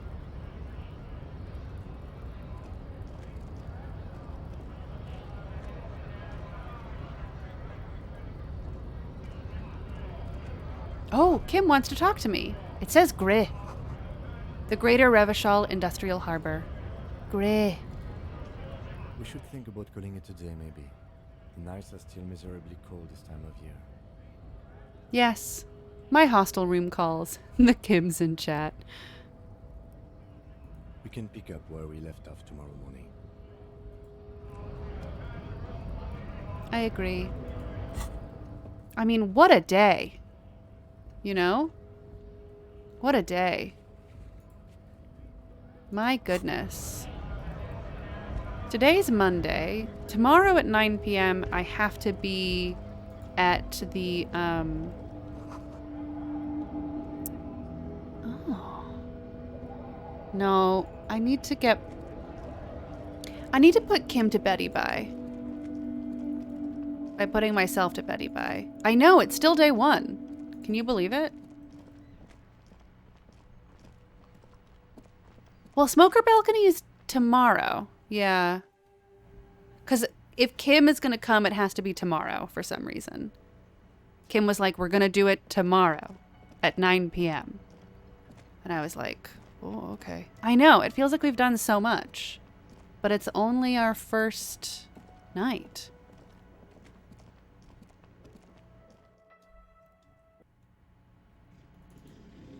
Oh, motorcycles heading around. Kim, don't come in here. This is the door to the room you redecorated. Good night, Lieutenant. Just a moment.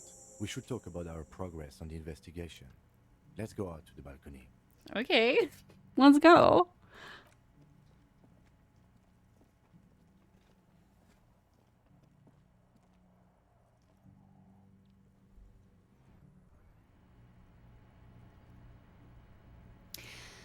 The air outside is brisk.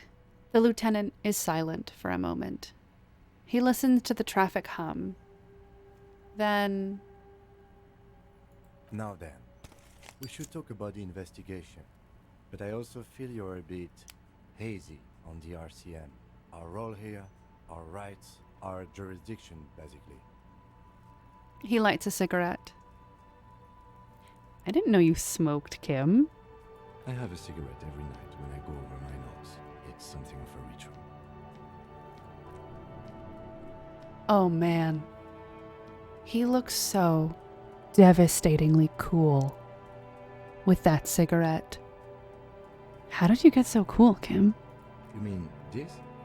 This isn't good. It's an unnecessary trial of will and unhealthy. The light of his cigarette illuminates a fleeting smile. He flicks the ash.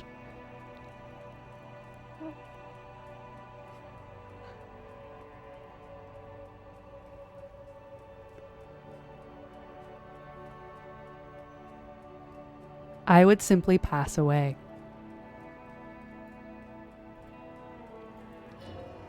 Volition, easy success. Keeping the habit within the parameters he's given himself takes a lot of focus. It would be easier to simply quit. Right then, the debrief.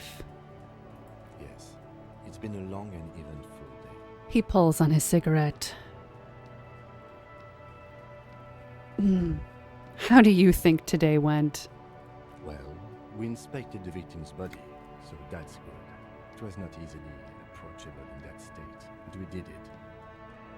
I would say our initial inspection was very thorough, and we have solid leads to follow up on. The body is still hanging from that tree, which is unfortunate. But we performed a thorough search of the premises of the crime scene. That's great. Thanks, Kim.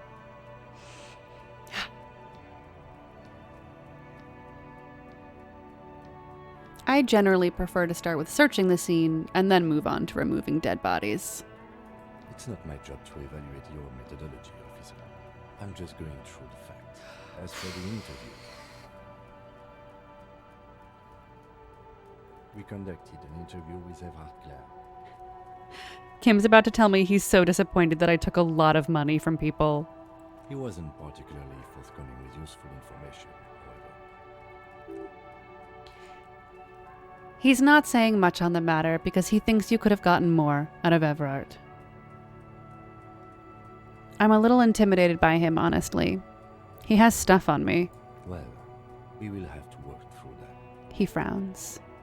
Claire also helped you, how should I say, remember your name? That's a relief. I don't know how I feel about my name, actually. That's normal. It's best not to give it too much thought. Poor Kim. We tried to interview the Wild Pines rep, but she asked us to do something for her first. Fine, so be it. Sorry, Kim. I have a feeling Joyce knows how dangerous the situation really is. We have to get her to talk to us. He purses his lips. If Kim is emphasizing something this much, it really must be important. Above all, though, today was exhausting. What's with all the running? You run a lot. Is that a standard Precinct 41 practice? I'm training for a long-distance run. I want to raise money for charity. It's impressive, especially for a man your age. And in those hills. He nods thoughtfully, tapping his finger on his cigarette. Nice shoes, by the way. I like the green. Goes with the orange. Here's the thing. I'm not wearing the orange trousers anymore. So the only thing orange in this operation is his coat. No, he doesn't mean the hat. The hat is yellow. Very clear. Very clearly yellow. He means that we make a good team. No. It's not the hat. Forget the hat. It's his coat.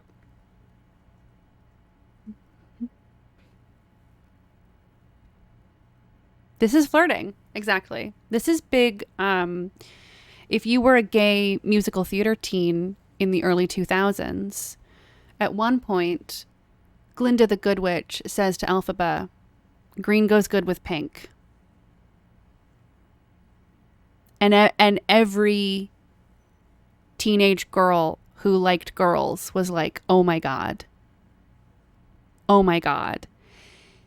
And this is that same moment, but for sad, horrible cop men.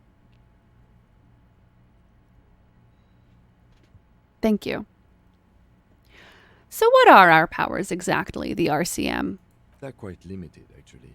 The power officers of the Revachol Citizens Militia exercise most frequently is imposing fines of up to 1,000 real for offenses, in accordance with an interdepartmental schedule. Wouldn't that be an easy power to abuse? Yes, although indirectly, as citizens can always request records from their local station. Officers of the RCM have been known to take bribes of less than the prescribed fine amount. It undermines trust in the RCM. 1,000? Why not more? The RCM's primary role is to ensure safety. We are not really supposed to play any part in the economic structure of Revachol. How do you ensure safety? We can arrest people, of course, but rather than bringing someone in directly, it's preferable to serve a station cold slip. It prevents confusion and overcrowding. Wait, how can you be sure the arrestee will show up? You can't. Those who don't show up become fugitives, though, and have fewer legal rights when they are eventually caught. It's about power projection. Thus far, they seem to mostly show up. I see. And if someone resists? As you may have gathered from the fact that we are expected to carry a record of our kills, like the one in your watermarks, we are permitted to use whatever force is necessary, and strongly admonished not to abuse that power. Wait, so if I kill someone while on duty? You have to supply compelling evidence for why it was necessary to use lethal force. In these cases, your partner is usually your witness. Not a good position to be in, by the way. Internal Affairs handles these cases thoroughly, by cross-examining you for inconsistencies. It is hard to cover for anyone, which is for the best. I feel like that might be relevant later. What happens to the people we convict? We don't convict. We arrest and send them to coalition government courts in Couron and La Delta. The prosecution works off our testimonies and records, which is why it's paramount to keep them. He taps on his coat pocket, where he keeps his notes. And who makes all these rules? The coalition government? Yes, the international community's mission in Revachol, and the moral intern, more broadly. The RCM was formed by the coalition government to restore order in the international zone after the revolution. So we did. Now we attempt to maintain that order. No more, no less. What if we were two cops and one of us killed someone and the other one lied to internal affairs about why despite intense cross-examination? And we were both men. Ah. After the revolution was brutally crushed by the moralists. JK. Unless... The international zone after the revolution. Okay. Now we attempt to maintain that order. Okay. His gaze is absently fixed on a window below. His gaze is absently fixed on a window below that just went dark. Or perhaps it is better to say we were allowed to form. It's a point of contention whether the citizens of Revachol or the coalition government founded the RCM. Let's say it was the citizens of Revachol. Be sentimental if you like. Either way, the Morlinton Lysis has the right to keep the peace in this city, and they will take it away if we misuse it. Or if they think you do. The Moral Intern. What is it? The Moralist International are the world's largest political organization. You know who they are. They have been running this place after the revolution failed. He pulls on his cigarette. If I didn't know, how would you describe them? They're a union of center-left and center-right parties across the Real Belt. Our coalition government is just one of its many projects. They also run the ICP, EPIS, most intergovernmental organizations in the world. EPIS. EPIS. What do they believe in? What do they believe in? They are Dolorians. They believe they continue the humanist project set forth by Her Innocence Dolores Day 4 centuries ago. Others say they are just technocrats. Oh my god, I spoke the truth. I'm excited to watch that later. They run the insane clown posse. Yeah. Our coalition government is,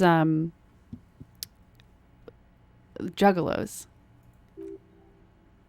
Those others say they continue the humanist project set forth by Dolores Day.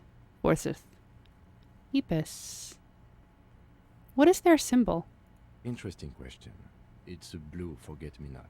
Their motto is love, compassion, self-discipline. I think you can gauge what they want you to think of them from that. Oh, it's like tender queers.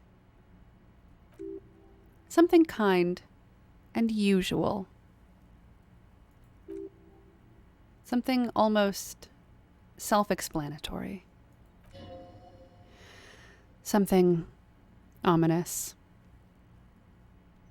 Who was Dolores Day? A historic figure?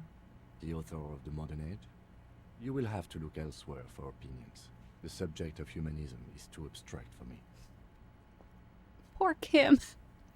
The other day, Jack was like, Kim is someone who doesn't have imagination. But that's why Raphael is here. To have imagination for Kim. I saw someone in chat also be like, Kim could fix him. Oh, yeah, number one void. Kim could fix him. Amen. 0 cube score. He keeps his cubes in his little blue book. What do you think of them? The moral intern are a fact. I try not to have opinions on facts until they change. And it doesn't look like that's about to happen. He looks at the city below. Kim, Bruno Latour would like to have a conversation with you about the nature of truth and how knowledge is produced. Kim. Kim.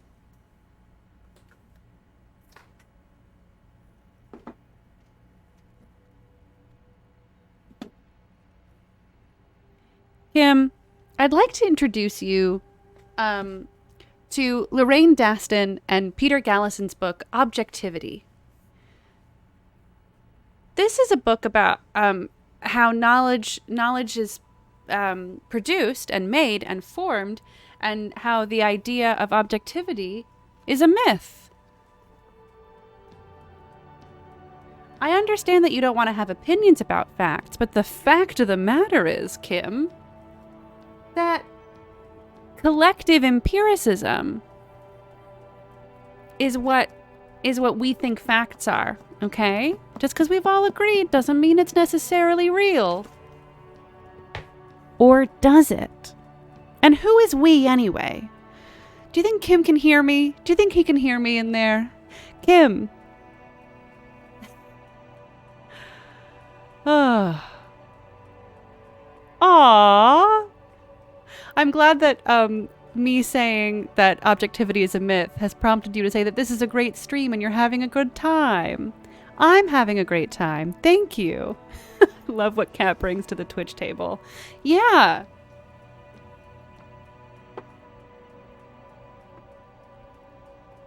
And it's Jeffrey Bowker and Susan Lee Starr's seminal text, Sorting Things Out, Classification and Its Consequences. Okay? This is also about how classification systems and knowledge production are made by people, and people are fallible, okay? Information infrastructures. That's what we're talking about when we talk about facts, Kim. We have the urge to classify as human. Kat, can you tweet a reading list after stream? Yeah, bud. Suddenly grad school again. Welcome. That's what I'm here for. I'm just saying. I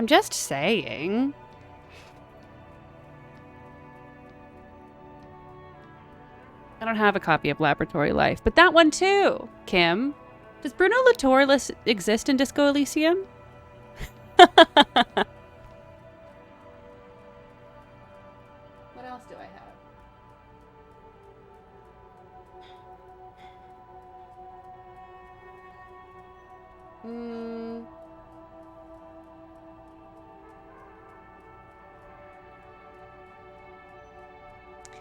I don't think does discipline and punish apply here? No, but the order of things does. I don't have a copy of that. Kim would read all of these after you recommended it to him, and then he'd say, I don't get it. Ugh, Kim, we have to up your cube score. Kat introduced me to the book about meat and gender, and as a non-binary vegan, it's what I didn't know I needed to read. Oh, you're welcome.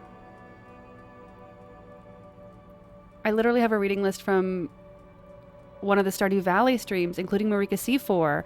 Yes. Oh my God. This is so funny because the meat and gender book, I have to pull up the title of that one. Unless Number One Void has it to hand. I would have to pull it out of my bibliography. But it's about race, gender, and like meat eating. The sexual politics of meat. Yes, thank you.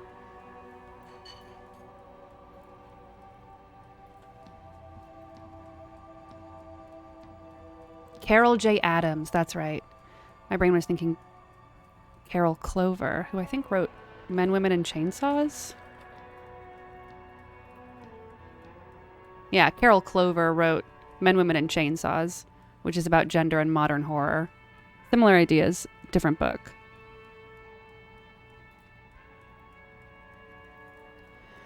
Oh, I took a class from Bruce Lincoln about historical human sacrifice, and that reminds me of that. That's so cool. Class about human sacrifice. Discourse on the Construction of Society, Holy Terrors, Thinking About Religion After September 11th, Theorizing Myth. Oh, it's the University of Chicago. Cool. Yeah. Wow. That sounds amazing.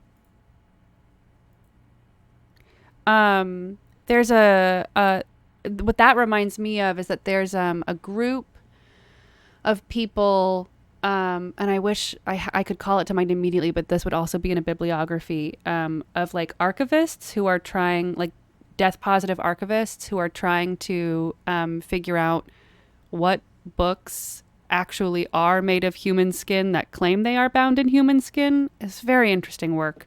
And if you're really interested in like not the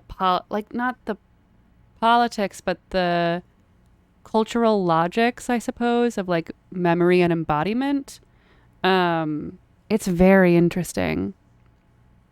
Yeah, I'll have to pull that one up too. I want to say that they're at UCLA.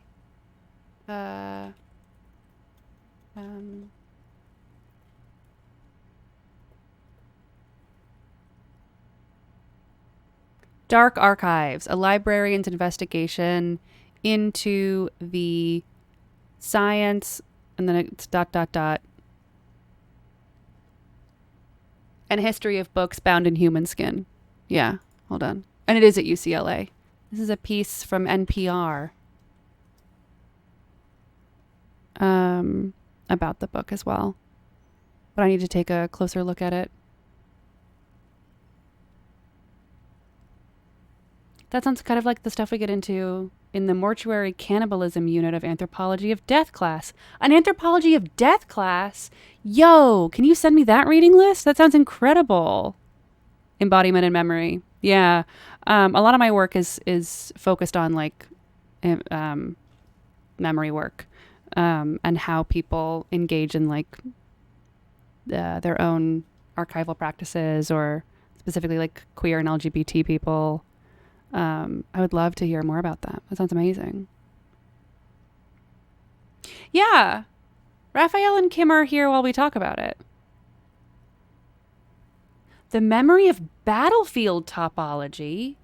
Yo, that's amazing.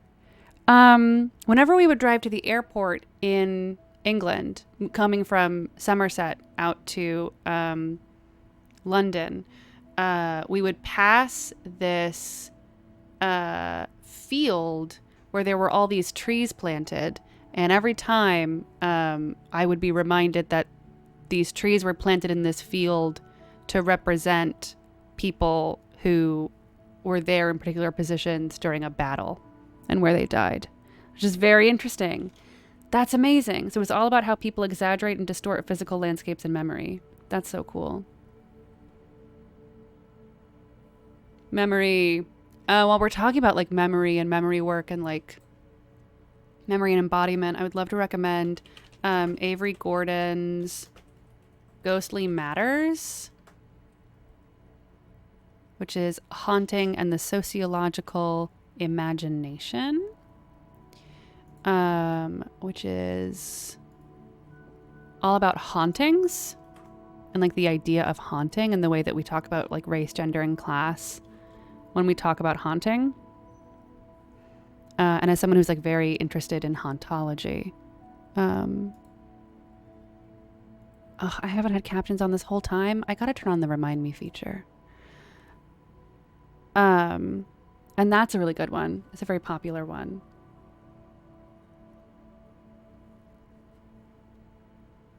Whoa. That sounds fascinating. Is time passing while we've been talking about this? I have no idea. I'm going to carry on with my conversation with Kim, but I'll try and remember to tweet. I will tweet about the books. Time only passes when you talk. So true. So true, bestie. And I'll try and remember to tweet about the books that I talked about today.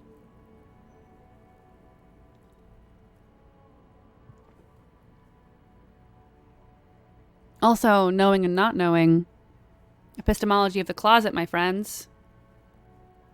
That Eve Sedgwick life. All right. Let's move on, though. Let's bring our attentions back to Kim. That's interesting about new and old dialogue. Do you? Oh, geez. Okay, I have an opinion. The lieutenant arches his brow, then pulls on his cigarette. It's a slim white thing in his fingers. Things are bad out there. Point to the city. We need them here, giving us the right to police Revachol. They've done an awful job here. Have you seen the place? This isn't humanism. We are stooges of the world's biggest bourgeois organization protecting bourgeois rights. Mutter silently. I'm not going to say that one. On second thought, I don't have an opinion. Forget about it. This feels all very champagne socialist to me as well. I am a cop, and I uphold cop things, and I hate it.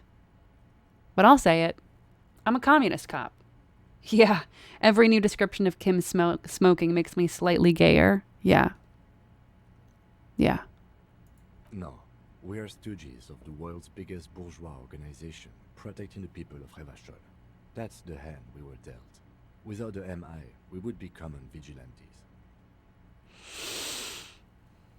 Without the law, without the MI, we would be common vigilantes. Well, Kim, I would love to introduce you to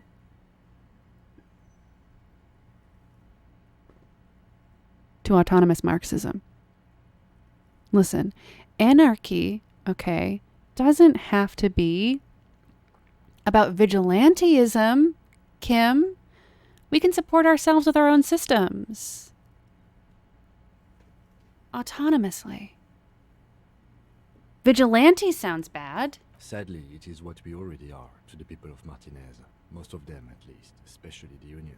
All of them are bad Vigilantes. options. I expect our job here to prove quite challenging. He nods and looks around the roundabout. Shivers, medium success. The lights of the orphan district are reflected in his glasses, the red and gold orbs of the motorway sliding like pearls on a string, from east to west as Revachol commutes back to the suburbs. Tomorrow is Tuesday. Monday over. Say nothing and look into the light. The dying lights of the city shimmer below. Slowly, like luminous clouds, they pass on his lenses. The lieutenant looks at his slim cigarette, contemplating the next drag. This soldier is the highlight of the day for me, he thinks. This little stick, right here. They really don't like us here. And the mouth on that kid, Puno.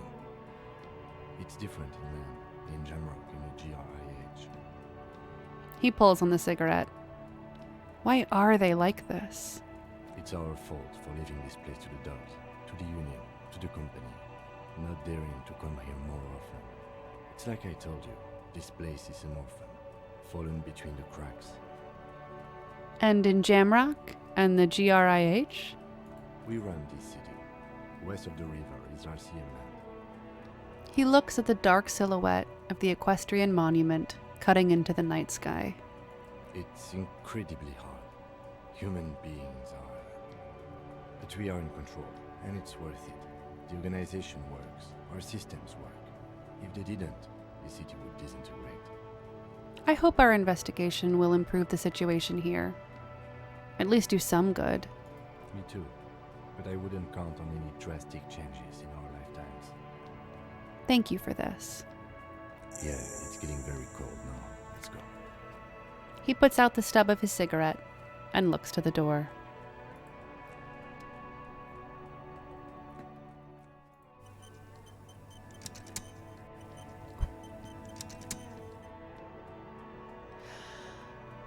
I got anxious then it started snowing. I thought that it was going to have an error again, but seems good.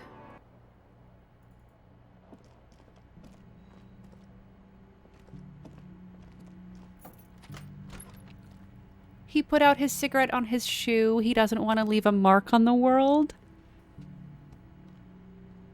Ugh. Wound me.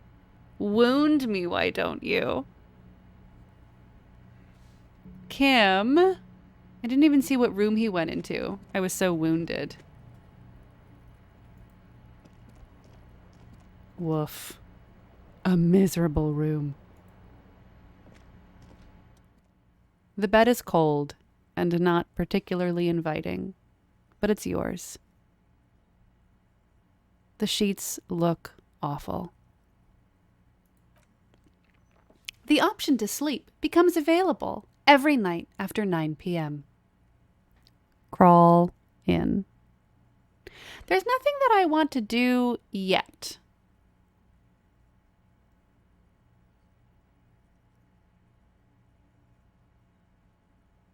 I should read a book or something before bed. What a good point. What I could do in my inventory...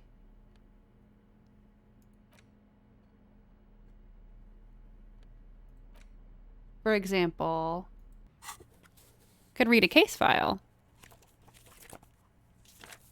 And I do have one book. There's a good expository conversation with one character you've already met. I can tell you if you want. I think I'll read a case file. Like The Unsolvable Case.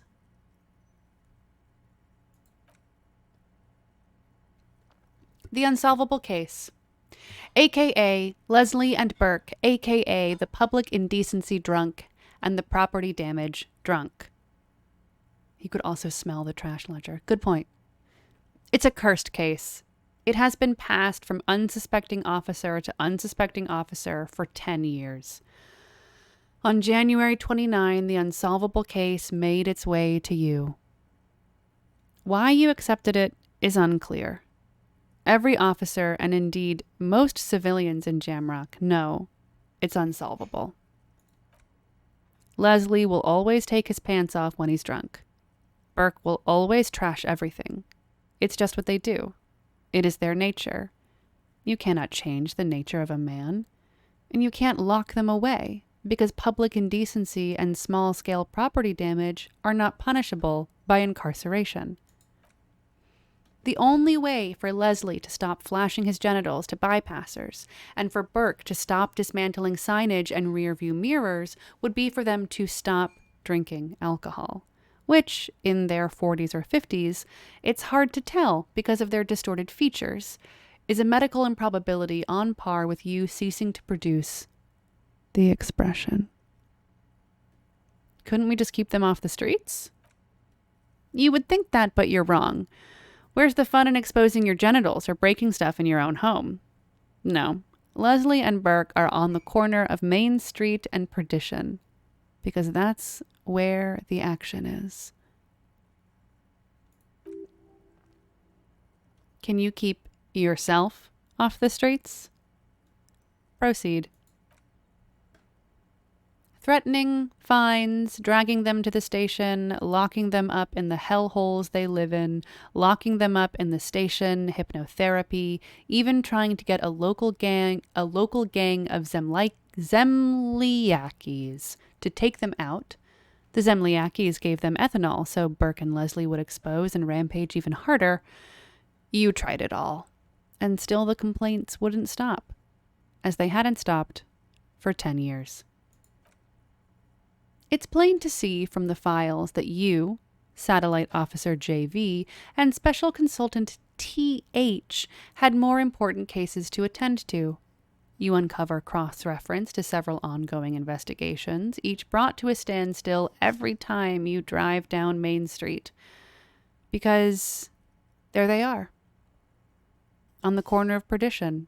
And what is Leslie doing? Public indecency. Good. You're learning. If the files are to be trusted, that's all there is to it. That and Burke breaking things, and the fact that they're both drunk. But then again, so are you. The case becomes considerably less comic one day when Burke takes a swing at your ledger. He might have it confused with the property he likes to damage, but the joke's on him. You're drunk out of your mind on potent Pilsner. You slam the hardened plastic board in his face. Then you proceed to beat him unconscious with it. In the process, the ledger sustains damage. The compartment within, reserved for permeable documents, is jammed shut. You stop your assault on the now unconscious Burke to open it, but are unable to do so. The officer began to cry, reports Leslie, who at this point is tending to Burke. He came at us, and at us. I think he was trying to kill Burko. While trying to kill Burko, you slowly come around. The permeable's compartment is open. You've smashed it open on poor Burko's kneecaps. The good news is, Burke can't walk anymore. Can't get out of his apartment. An invalid. With Burke to tend to, Leslie cuts back on the indecent exposure. Maybe he flashes his genitals to Burke, who knows, but both drunks are off the street. The complaints stop. The unsolvable case is solved. Which is also why the officer responsible, narrowly, escapes a disciplinary hearing. The end. Does that sound like a Raphael something Cousteau to you, sir? One last time. Yes! Yes! Fine then. Then you've earned it.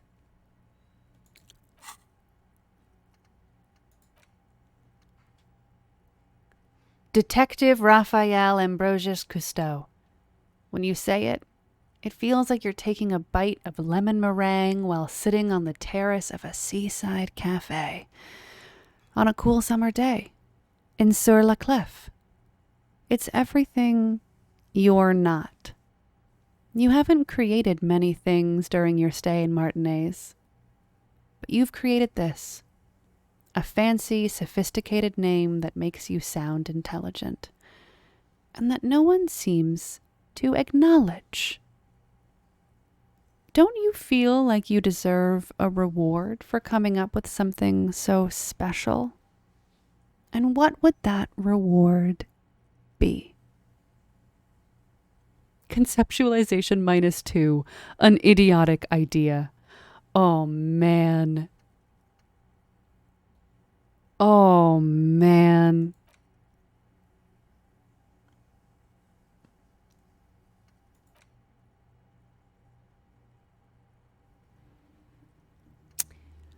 Well, I gotta internalize that.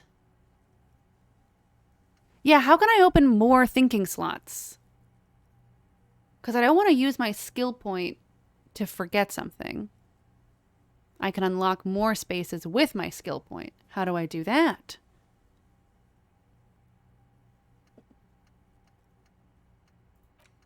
Because I can't internalize these.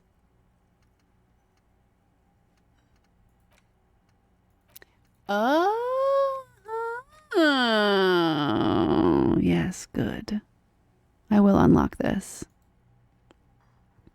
Yes, absolutely. Absolutely. I will internalize Detective Cousteau.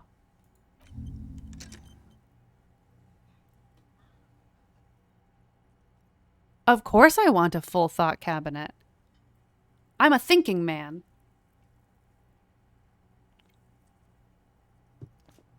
I can't wait to hear the voiceover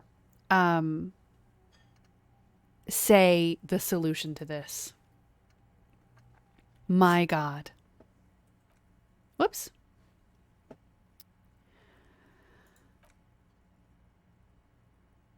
I'm going to smell the ledger. Is that going to hurt me? The acidic stench of rotting food has rubbed off on the cellulose. It now forms the base of the experience. This base, surrounded by a faint air of spoiled meat, the stuff of death itself, and then sprinkled liberally with the citrus zest of toilet cleaner. Look at the clipboard. It's made of dark blue plastic, hard enough to beat someone to submission with. Yikes. The edges are rounded, however. The U4-sized board feels thick and heavy in your hand. Light shimmers on its wet surface. On the back you see the embossed letters. RCM. Shake the ledger. Something rattles inside. Ever so lightly. Is there a hidden compartment Permeables. It's not hidden per se. The compartment is made for permeable materials that would get damaged if something happened to it. Peek inside.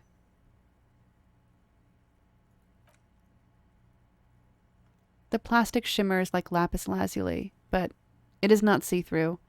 You cannot see to its center. What did you say the color was? Blue. The blue heart. Don't look into it. How would I open it? With your hands? U4 sized pages hang from the clipboard, from the clip screwed to the top of the board. Hold, please.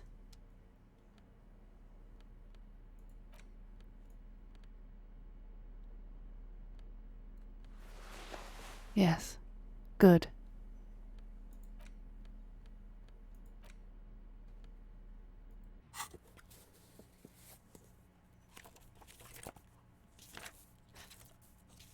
I have a +2 because I know about how I smashed Burke with it. But a -1 from Lonesome Long Way Home. But if we all boosh up my yellow skill, you know when you boosh things up, Motorix? Let's boosh it up. Oh, beans. Oh no, I hit the wrong button. Haha, that's funny. Interfacing. Medium failure. Is not what you end up doing. You squeeze the plastic to slide it open, but nothing happens. Then you bend it some. Then crack it. The goddamn thing is stuck. I know, off by 1. That's fine. That's fine. No, whoops. Browse the yellow papers. In the back, you see thin, translucent copier paper. Some neon yellow, some bright red, all covered in boxes, like marching armies. These look like official forms, waiting to be filled out. Then rip them from the binder and hand them out, according to type of form. What type of forms are there? I have to do one of the normal things to unlock the check again, I think. 3. The topmost are misconduct fines. The middle ones are station calls. And the bottommost are filed autopsy forms. Each is easy enough to make sense of. You don't have to be an intellectual giant to do police work. Misconduct fine. A monetary penalization ranging from 20 to 250 real. Severe cases allow for 1,000 real, but that requires special paperwork. The details of issuing these fines are spread out over the rest of the fields. But they appear pleasantly vague. Station call. These are quite sinister in tone. They give a date and time for the person to appear at the specific precinct police station. Below the call are the criminal charges you risk by not appearing. Field autopsy. Oh, I think I said filed autopsy, but field autopsy. A dozen pages of thin copy paper, bright red in color. You see the parameters of a deceased human form waiting to be filled in. Age, sex, condition of internal organs. Enough of these. Close forms. Yes, all that remains now is to fill those forms and hand them to people. Fines for wrongdoers, interview requests for bad guys, and field autopsies to dead guys.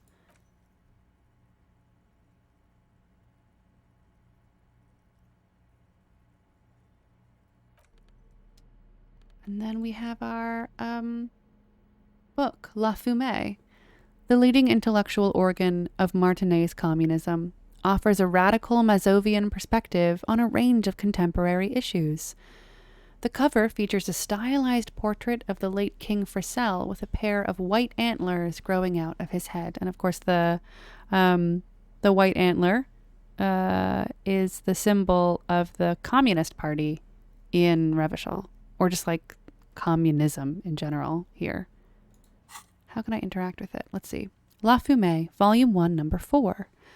The front of this quarterly journal features a large satirical portrait of the late King Frissell. From the sides of his head, a pair of white antlers spread to the corners of the cover. Why Frissell? Because Frissell was incompetent, foolish, and cruel. In short, the embodiment of everything the communards wished to overthrow. It's satire, you see. Flip through the pages, see what catches your eye. To your disappointment, there aren't any full-color pictures to direct your attention, just column after column of closely set text, interrupted occasionally by little doodles in black and white. The New Yorker. After rifling the pages with your thumb several times, you return to the table of contents. What are the cops doing?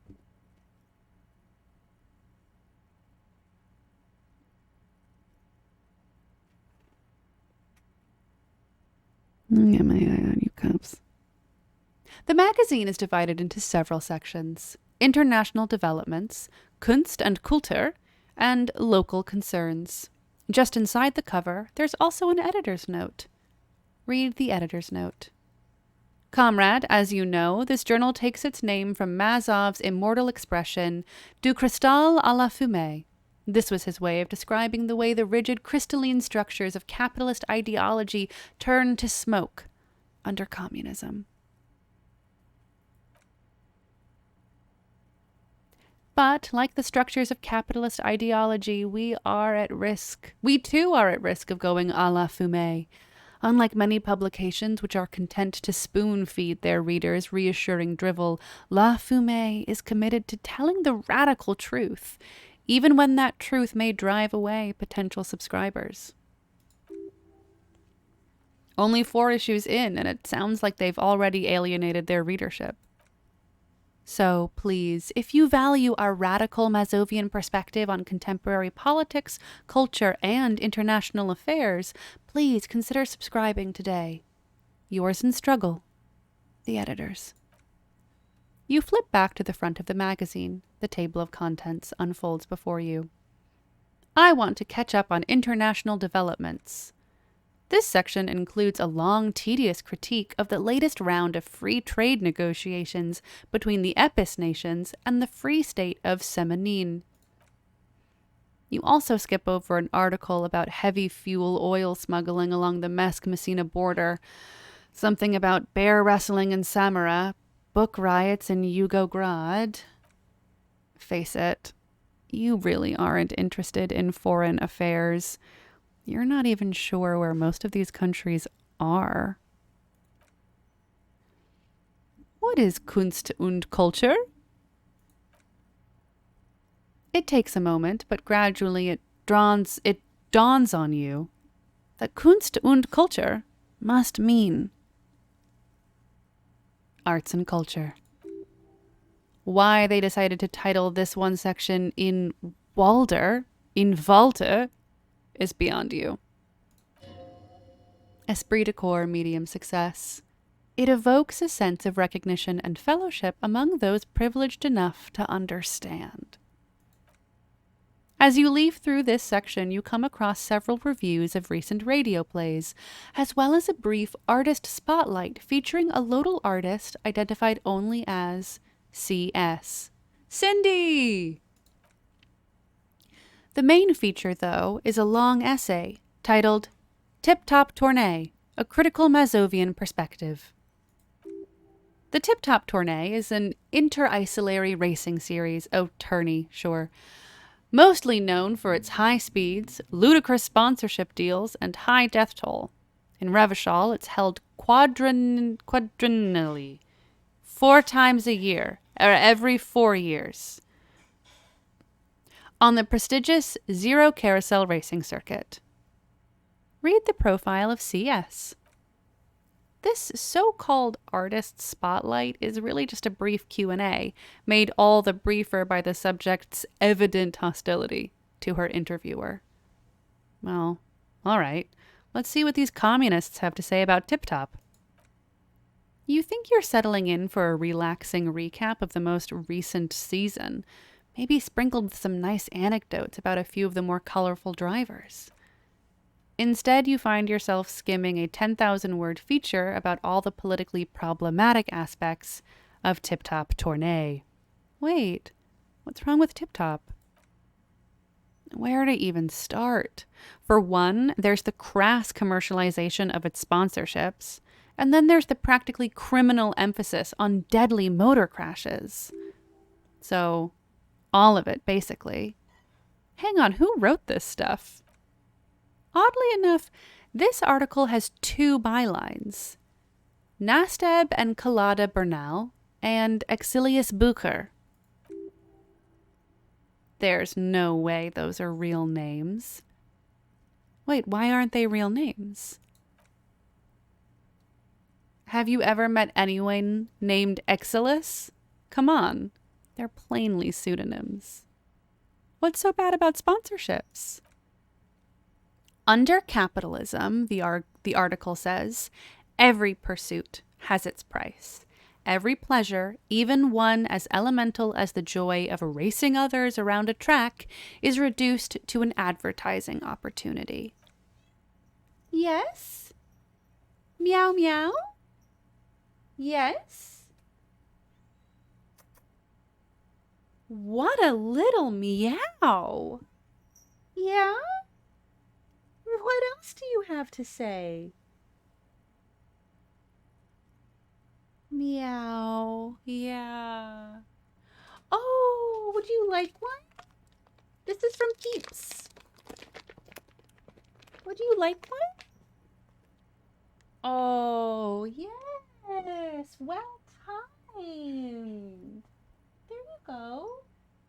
Oh, yes. Very happy. Very happy to receive the treat.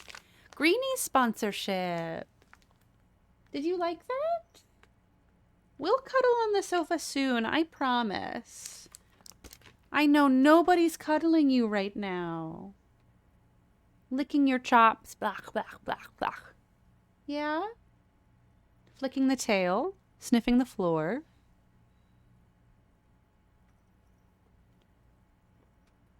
Briefly considered rubbing her head on the trash can, and then moved along about business.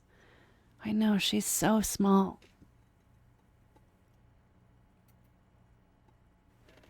Now she's sitting like a delicate little pear. Ugh. I know, nothing but oppression for her. Jail for mother for 1,000 years. You dare not cuddle, Virginia? Hi. You have such a little face. Hi. God, I love that cat. Okay. Right, okay. Thus, the so-called tourney becomes a competition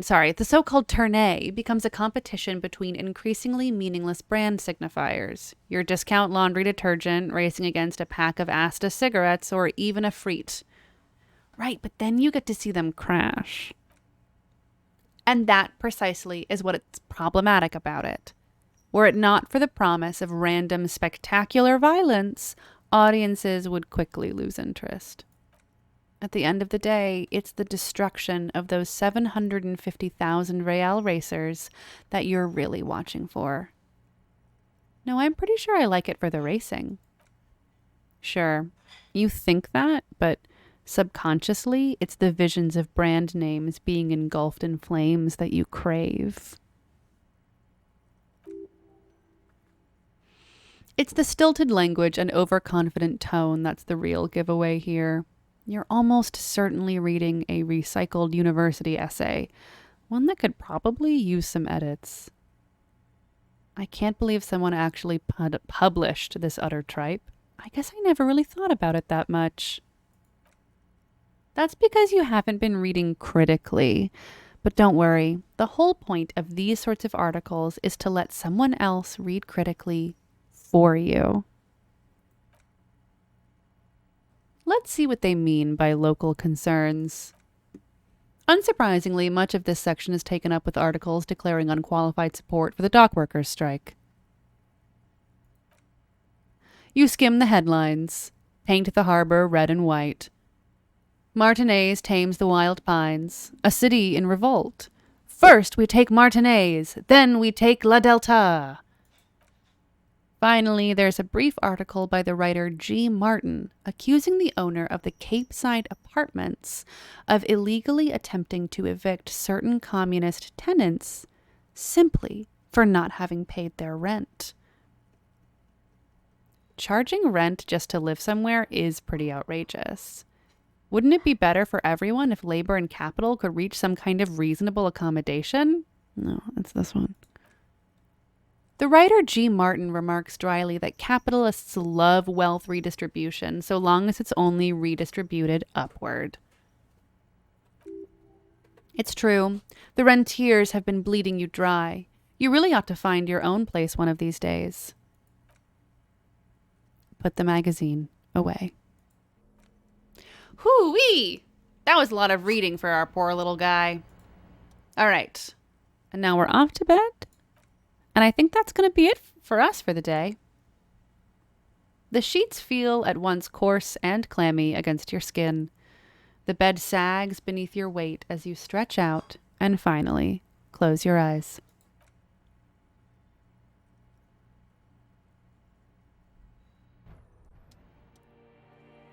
And then sleep doesn't come. But I want to sleep. Obviously, you're in bed with your eyes closed. But it's not happening.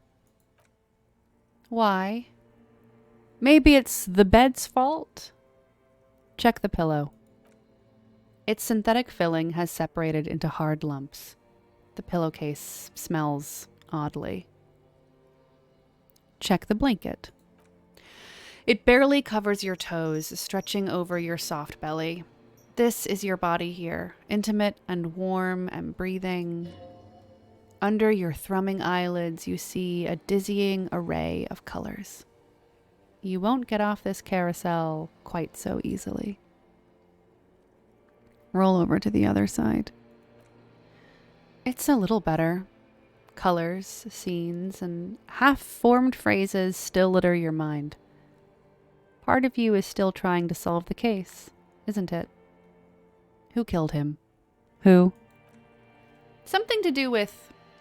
What was it that the lieutenant said? Union? And it's gone again. Your thoughts lost between the slowing brainwaves. No more thoughts. Fall asleep now. Your breathing steadies. A great silence washes over you until your eyelids twitch in your sleep and images start forming. Am I gonna dream?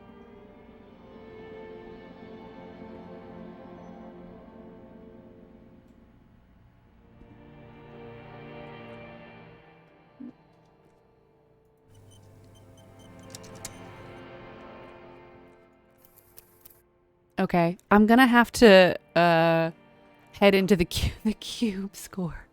This is my cubescape. Yeah, I'm gonna have to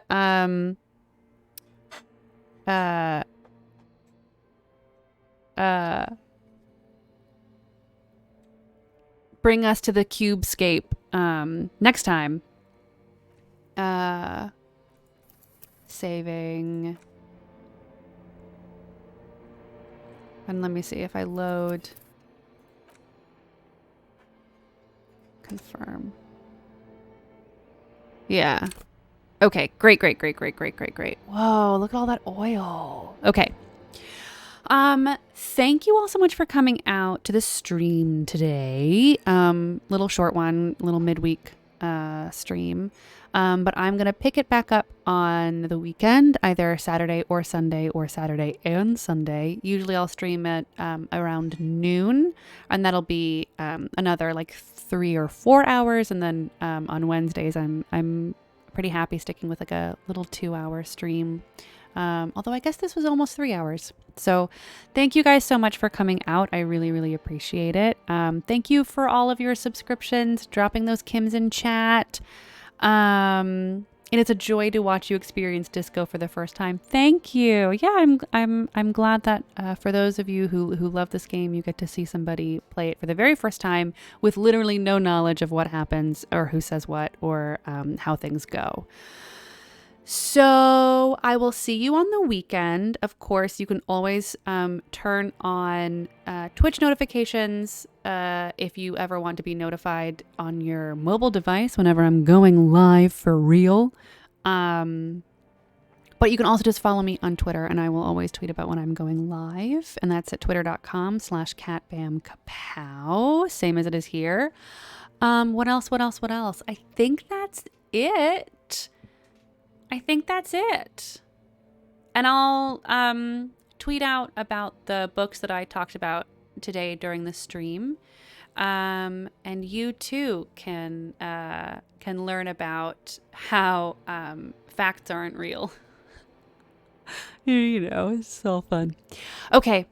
Have a wonderful evening, afternoon, morning, day, wherever it is that you are. And as always, stay masculine. All right. Bye.